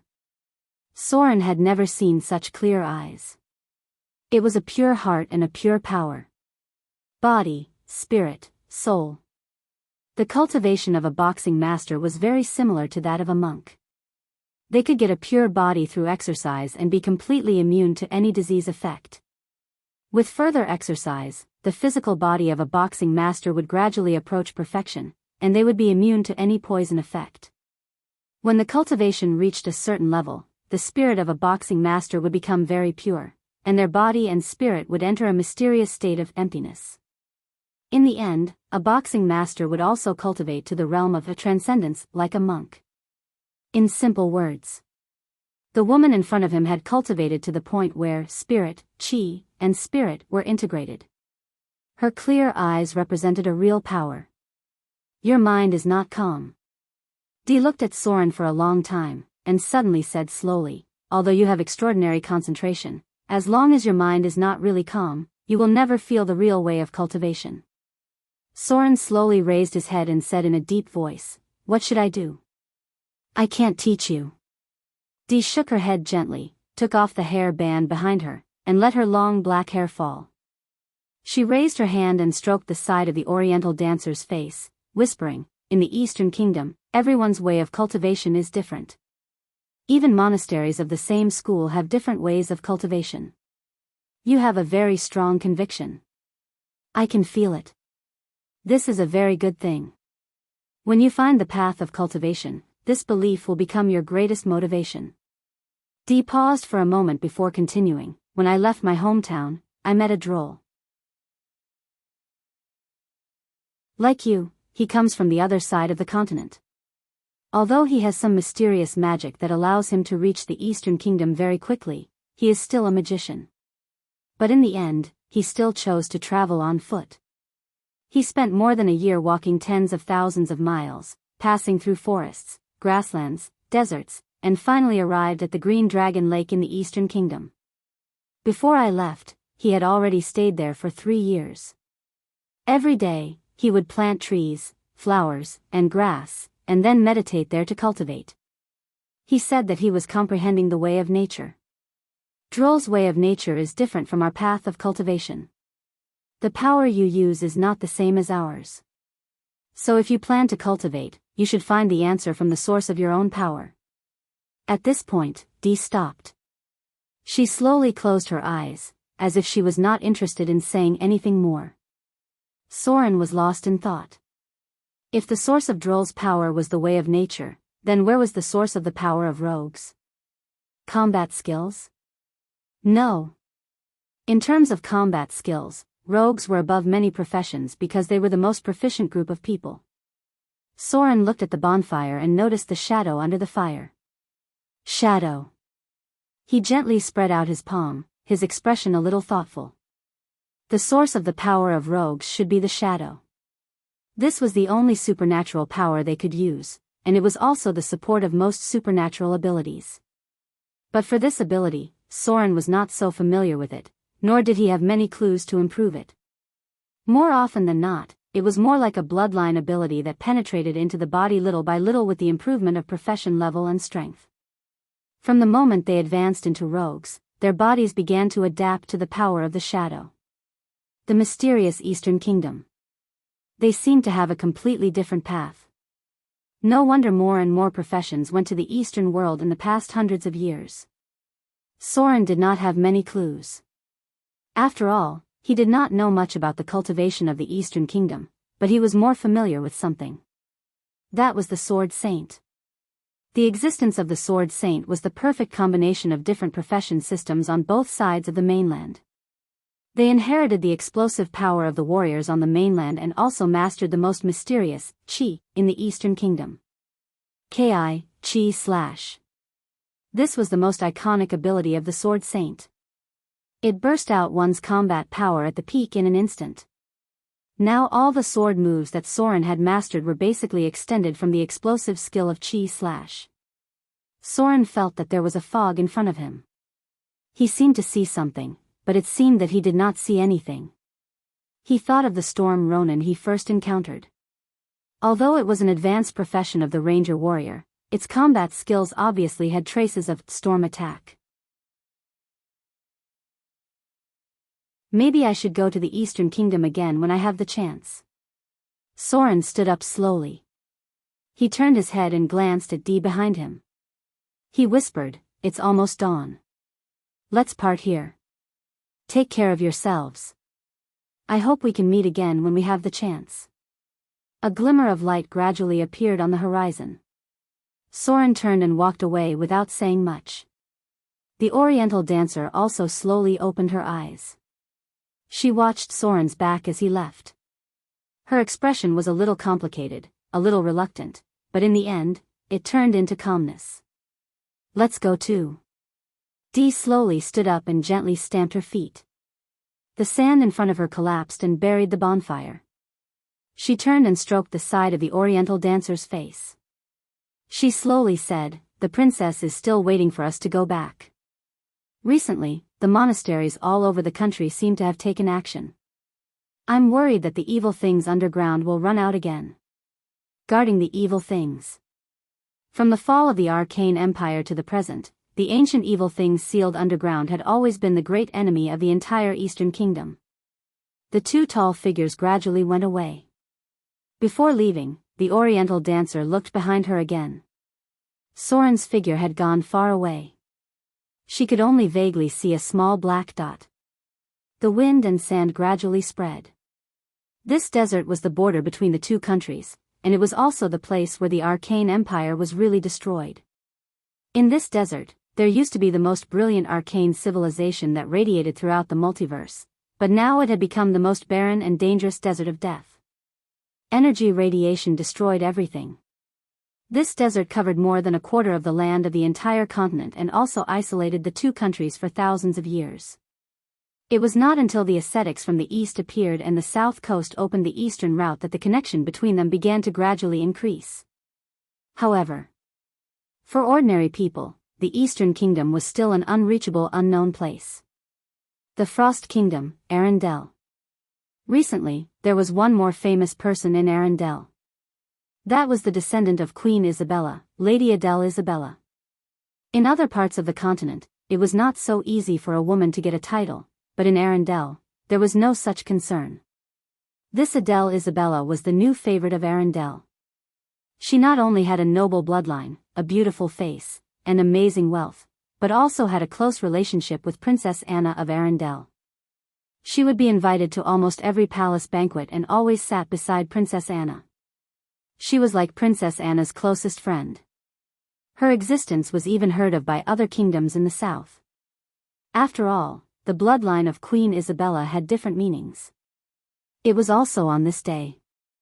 The new famous person in Arundel, Lady Adele Isabella, left here. She was going to take a merchant ship to the south coast because she still had her own business in Shipwreck Bay. The news had spread to the kingdoms on the south coast. Many of the nobles in the south began to arrange for people to meet this woman with a noble bloodline. Her beauty, her wealth, her status, all of them made the nobles in the south restless. A woman with a noble background could not only increase the value of the family, but also share a huge wealth through her. They could also build a relationship with the rich Arundel. Both the woman and the wealth. Many nobles in the south were planning their own wishful thinking. Soren's plan had begun to brew.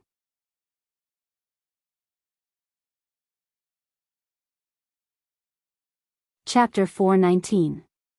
About 300 kilometers south along the desert. There was a special place where there was a volcano, but it had not erupted for hundreds of years. This volcano was Soren's destination, and the third elemental stone was on the altar near the volcano. Fire elementals were the most difficult to deal with among the four major elements, but for Soren, he had just killed a Baler, so dealing with some fire elementals was as easy as child's play. With his current fire resistance and the power of the curved sword icing death, he was basically not afraid of the fire on their bodies. But there was also something here that he was more afraid of. A dragon. Dragons had always lived all over the world, but most of them did not like places with human activities, so many dragons built their lairs in deserted areas. And Soren's current location naturally met all the conditions of a dragon, so his destination was actually the territory of an adult dragon. Although it was not the first time Soren fought against a dragon, he was not naive enough to think that he could easily fight a dragon alone. Especially the dragon entrenched here, it was not so easy to deal with. It was a brass dragon. The brass dragon was a dragon of the chaotic good alignment. It was different from the pure-blooded dragons Soren had encountered in the past. The brass dragon belonged to the metal dragon, while the red dragon and the white dragon belonged to the penishade dragon. Most of the metal dragons were dragons of the good alignment, so they were not very aggressive. Unfortunately, as an evil alignment, the danger of the metal dragon was not much different from the penishade dragon to Soren. This was the disadvantage of the evil alignment. It was easy to fight with the good alignment, but it was also easy to fight with the evil alignment. The one entrenched here was an adult brass dragon. Its existence had long been known by others, and even a desert caravan had encountered it and called it Desert Wind. The brass dragon was a very special kind of dragon. The reason why they were special was because they had a special characteristic, and that was that they liked to talk nonsense with others. There was a passage that recorded them like this. Brass dragons are extremely talkative and can speak well. Sometimes they can provide some useful information for adventurers, but it usually takes a long time of chatting and hinting that they want to give it a gift before the brass dragon will tell the news. The pupils of a brass dragon will gradually darken with age, until they look like molten metal balls. Brass dragons like dry, high temperatures. They spend most of their time bathing in the scorching sun of the desert. They give off a strong smell of metal or sand. They like to build their nests in high caves. Brass dragons can eat almost anything, but they usually eat very little. They can get nutrients from the morning dew. Since the habitat of brass dragons and blue dragons was the same, blue dragons were the most dangerous enemies for brass dragons. If it's a one-on-one battle, the bigger blue dragon will have the upper hand. For brass dragons, talking to adventurers is more attractive than fighting. That was right. You didn't read it wrong. Brass dragons were labeled as extremely talkative, good at speaking, likes to chat, and so on. In the simplest and most straightforward words. Brass dragons were the talkative kind among the pure-blooded dragons, and they were born to be talkative. There was such a saying back then. What's the easiest thing to produce in the chaotic camp? Without a doubt. It's a joker. Note, since ancient times, chaos has produced jokers. Brass dragons. They were the jokers among the dragons. They were born chaotic, kind, and talkative. Not only were they jokers, but they were also the battle-bee of jokers. The place where Soren was now. It was the territory of the brass dragon called the Desert Wind. It once did a very funny thing. It kidnapped a team of adventurers. Then it forced them to chat with it for 3 days and 3 nights. After satisfying its desire to be a chatterbox, it released the adventurers who were about to be played to the point of breaking down. Because it didn't do anything bad, and its strength was quite strong, no one came to crusade against this brass dragon. Basically, this desert area was its independent kingdom, and it lived here well until the end of the Avatar crisis. Maybe most of the guys who were born to be funny were lucky. Anyway, Soren didn't hear of anyone who killed it. Note 1. There are not many brass dragons, and most of them live in the deserted desert. Note 2. Because of living in the deserted desert, the brass dragon's desire as a chatterbox often cannot be satisfied. A volcano appeared in front of Soren's eyes. Fortunately, the figure of the brass dragon did not appear.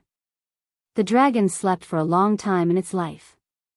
It was not difficult to find the elemental altar. Because all the elemental altars had a symbolic feature, that was, there was an elemental nearby. So if you found the fire elemental, you could find the location of the elemental altar. Fly. Soren carefully looked around the volcano, and soon he found traces of the fire elemental. It was not difficult to deal with these fire elemental. Soren's fire resistance was enough to ignore the fire on their bodies, so it was easy to kill a large number of them. Slaughter EXP was constantly accumulating. When Soren cleaned up a lot of the fire elemental near the elemental altar, he gradually approached the center of the altar. Then he began to look carefully. Time went by little by little. Soren's expression became more and more puzzled. At last, he frowned and stood in place, seeming to be lost in thought. The fire elemental stone was not here. This was a very strange thing, because according to the information in his memory, the location of the 4 elemental stones should not be wrong. Although the specific details were not announced at that time, the general location would not lie. The fire elemental stone should be here. Soren's previous 2 elemental stones were obtained from the altar. Why couldn't he find the fire elemental stone here? He did not give up and looked again. Unfortunately, he still found nothing. However, Soren found the hidden compartment of the elemental stone. It was empty. The fire elemental stone was taken away. This discovery suddenly made Soren feel troubled, because the 4 elemental stones could not be missing. If it was really taken away by someone, he did not know if he could get it back. Even if he could find it back, he did not know how much time it would take. Now Soren was in a race against time, and he could not afford to spend too much energy on it. If the fire elemental stone was really missing, he was afraid that he could only give up. Just when Soren could not find any clues at all, suddenly a voice came from above him. Hey! Where did this rogue come from? How dare you come to my place and steal things? The voice was very loud. But there was a hint of naivety in it. When Soren heard this voice, he almost turned over and retreated in an instant. At the same time, he pulled out his curved sword, icing death with a clang. He bent his body slightly and squatted down, ready to fight at any time. Me? When Soren raised his head and looked forward, his expression suddenly froze. Standing about 50 meters in front of him was a little lowly about 1.2 meters tall. She was wearing a golden princess dress with broken lace, inlaid with dazzling gems. Her pale blonde hair hung down naturally. Her face looked very cute, but her expression was old. At this moment, she stretched out a pink finger and pointed at Soren in front of her. She pouted and said, "Hey! I'm asking you a question. Why did you come to my place to steal things? Hey! Are you mute? Are you an idiot? Are you scared by my domineering aura? Are you really scared? I can't be so unlucky, right? It's not easy to catch a human. Before Soren could speak. Just when he was stunned, the little loli in front of him had already said a lot of things. However, he seemed to know who she was. P.S. Today's 2 chapters, take a break to recover your energy.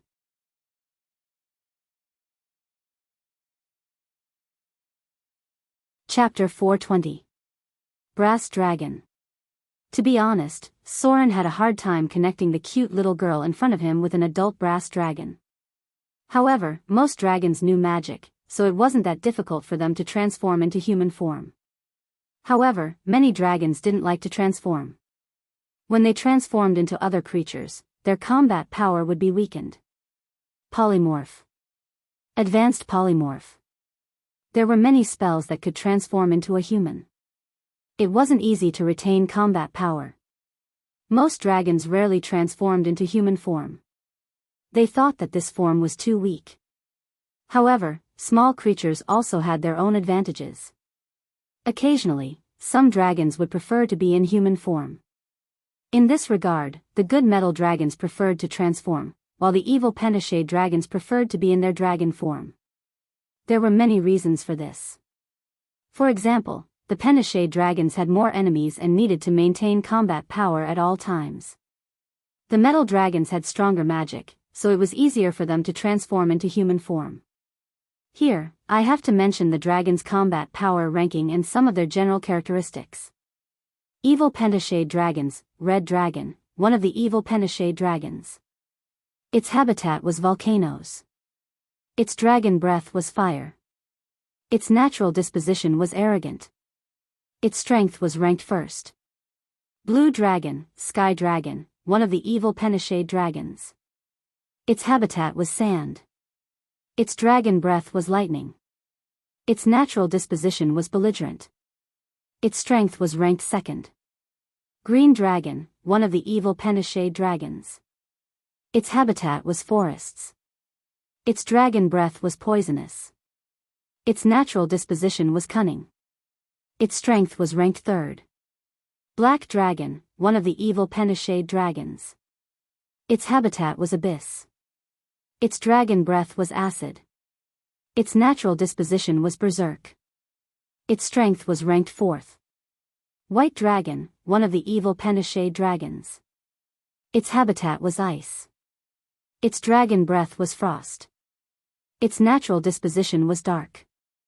Its strength was ranked fifth. Weakest, good alignment metal dragon, gold dragon, one of the good metal dragons. Its habitat was Dragon City. Its dragon breath was fire and lightning. Its natural disposition was arrogant. Its strength was ranked first.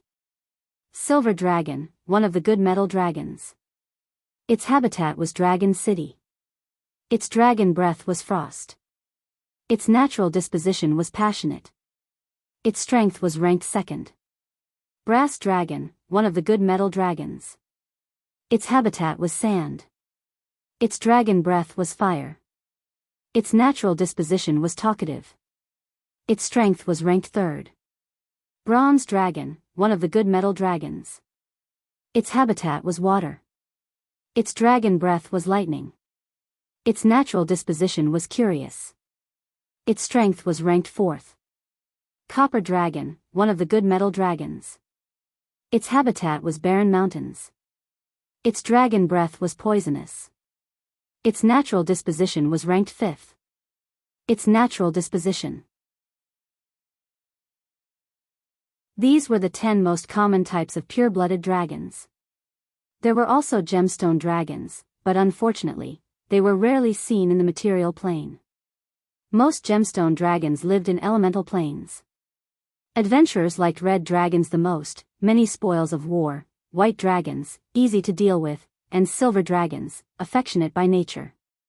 Green dragons, very cunning, brass dragons, funny and talkative, and copper dragons, often mischievous, were the most hated. The metal dragons were slightly smaller than the peniche dragons. Red dragons were the largest commonly seen dragons, but metal dragons had an advantage in spellcasting. On the whole, the metal dragons were more powerful than the chromatic dragons. For example, the little loli in front of Soren had always fought with the blue dragons, azure sky dragons, the most aggressive of the chromatic dragons. A dragon was still a dragon. Even though the person in front of him was a cute little loli who didn't seem threatening at all, Soren didn't let his guard down at all. He stared at the other party's expression and slowly said, "I'm here to look for an elemental crystal stone."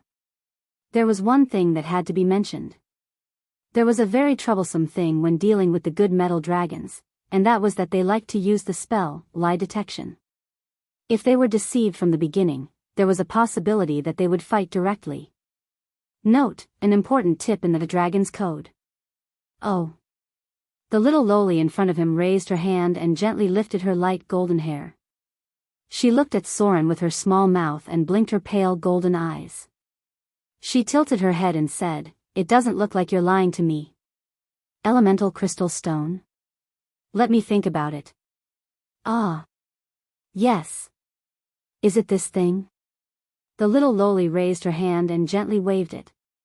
The space in front of her directly cracked open, and then a dazzling golden light could be seen.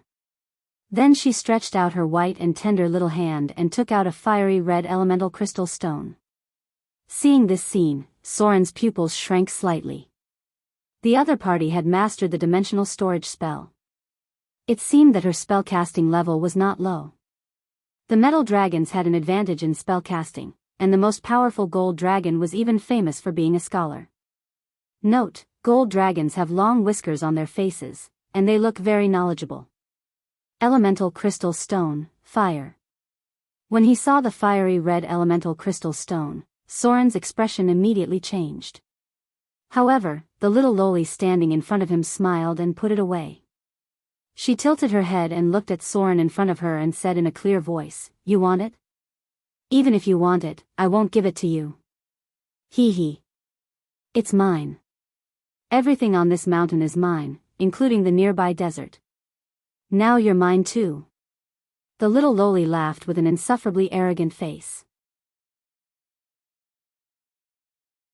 She was clearly so cute, but her expression was so infuriating. It made people feel like she was a silly Chinibu child who needed to be properly educated by an adult. However, Soren was not so relaxed. His expression was even a little nervous. His whole body was tense and slightly bent, ready to fight at any time. Yes. The little loli in front of him laughed arrogantly, and then her eyes fell on Soren. She said with a playful expression, "I'm going to take you back now. Are you going to resist? Resist? Or resist?" Speechless. When Soren heard this, the corner of his mouth twitched. He slowly held the hilt of his sword and said in a deep voice, "Do I have a choice?" The atmosphere of battle was about to be triggered.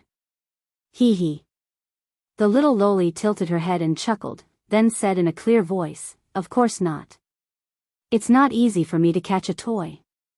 Of course I have to play with it. No matter what kind of dragon it was. Whether it was good or evil, there was always one thing that was very annoying about dragons. That was, they were extremely arrogant and self-righteous. Basically, they never considered the thoughts of other creatures. They acted completely according to their own preferences, so if you wanted them to talk to you properly, you had to show them your muscles first. Even if it was a good dragon, if you didn't teach them a lesson, they wouldn't take you seriously. Hold human. The battle broke out in an instant. The cute little loli in front of him instantly flew up, raised her white little hand and pointed at Soren in front of her. There was no room to dodge. At such a distance, Soren was hit in an instant, and then a row of data appeared, spell hit. You've been affected by the brass dragons, hold human, spell. Mandatory judgment immunity. Test of fortitude passed. Test of will passed. You're completely immune to the hold effect of this spell. It was completely useless. Soren's tenacity and willpower were not to be trifled with after practicing his internal strength for so long. It was not so easy for this kind of spell that wanted to knock people down in an instant to take effect on him. Shang. The cold light of the sword appeared. Even if it was a cute little loli in front of him, Soren didn't have the slightest intention to be merciful. Haste shoes activated. Soren's figure flew out in an instant and slashed at the opponent's head without any mercy. Advanced spell armor. The little loli in front of him looked a little surprised. She gently waved her little hand and opened an energy shield. Transforming into a human meant losing the natural advantage of a dragon's physical ability. How could Soren not seize the opportunity to close the distance? Arcane Missile *5. The overwhelming arcane missile shot out wildly. Facing the enemy in front of him, Soren didn't hold back at all and instantly activated the spell from his memory. When a dragon transformed into a human, under normal circumstances, the dragon's magic resistance would also be lost. Huh? The little loli's expression changed from surprise to surprise. She clapped her little hands and said, "You can even cast spells. This is great. Looks like you'll be more durable. You should be a very fun guy." She didn't even look at the arcane missile that filled the sky and let them fall on her body. The next moment, Soren's eyes almost popped out. He murmured, "This is impossible. How can a human have such high magic resistance?" Unscathed. It was as if the arcane missile never appeared at all.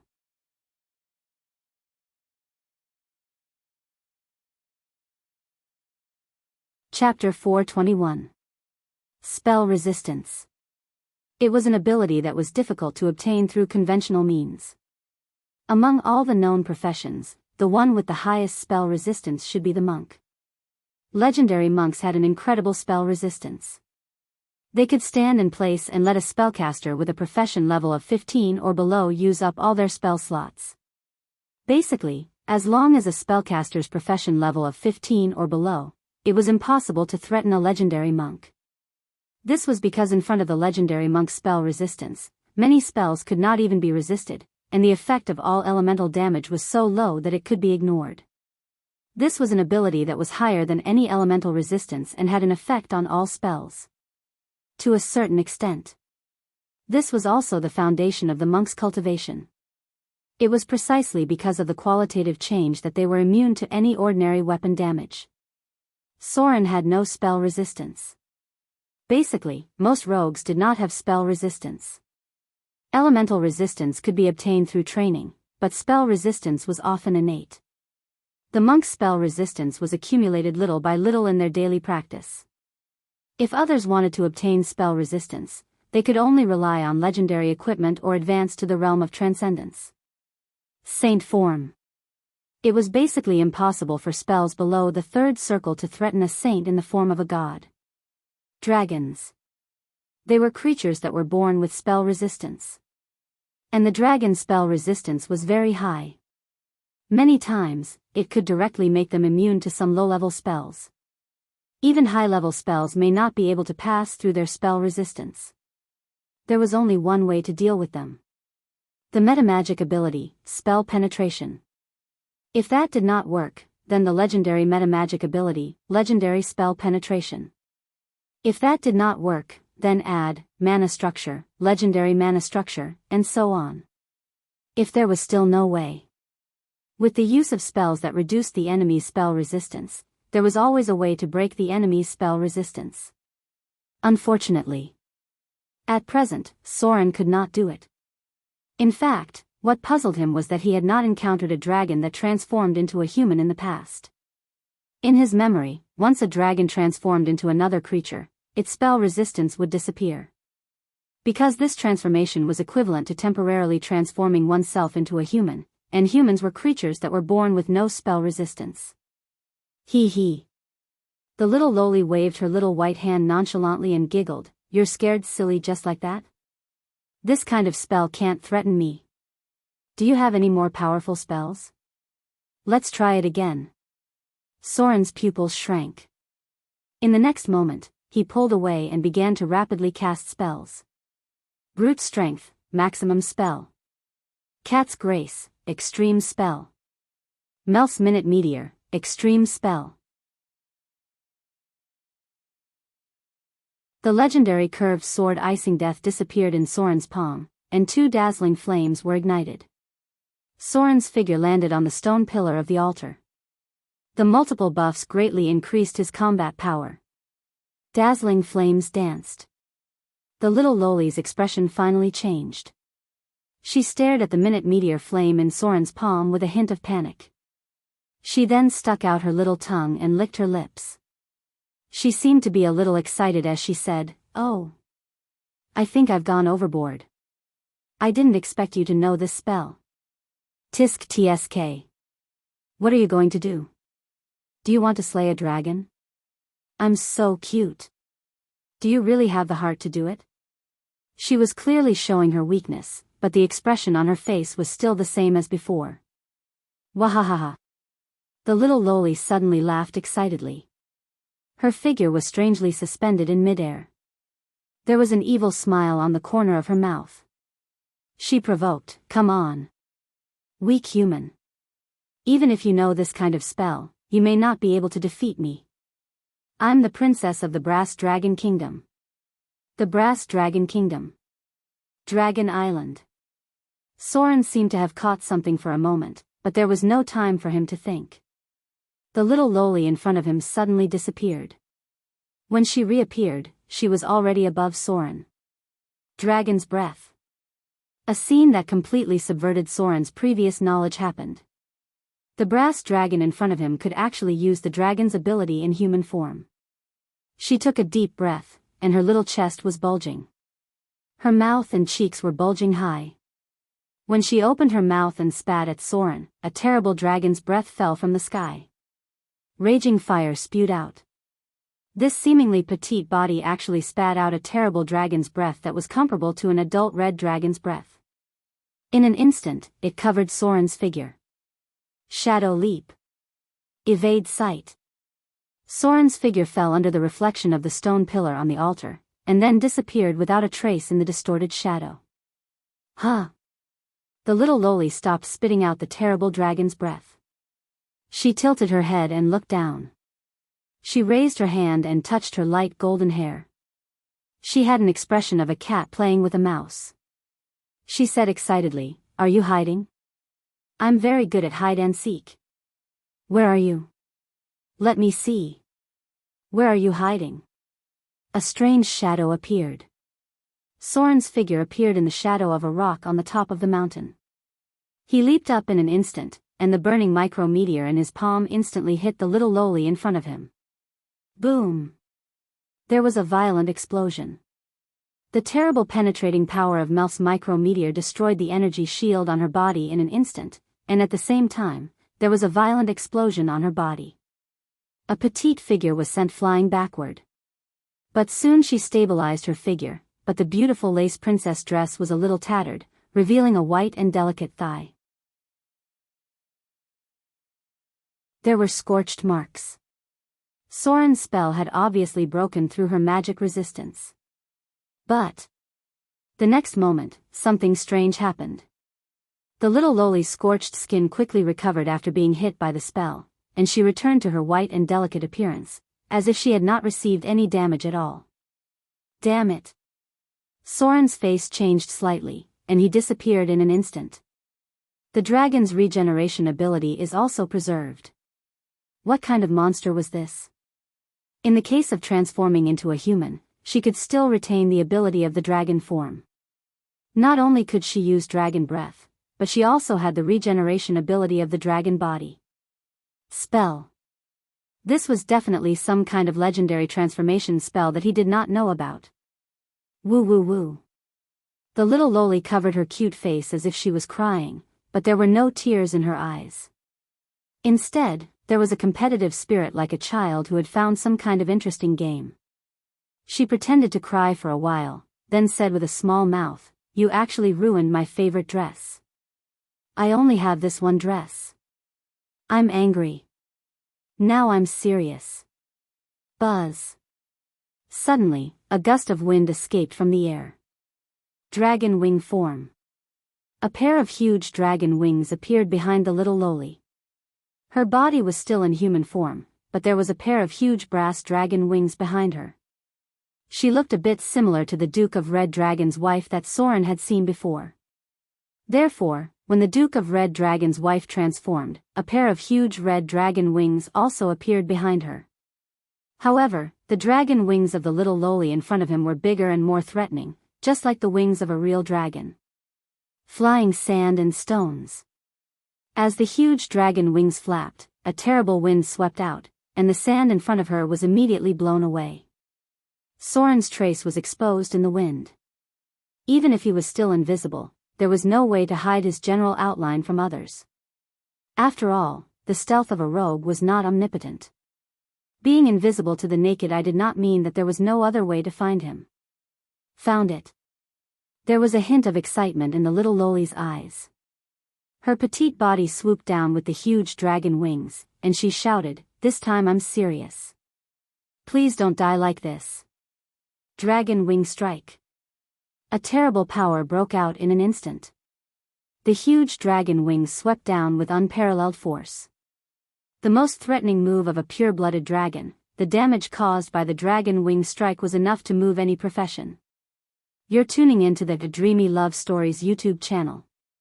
Don't forget to subscribe and join us on this journey to catch the most captivating stories.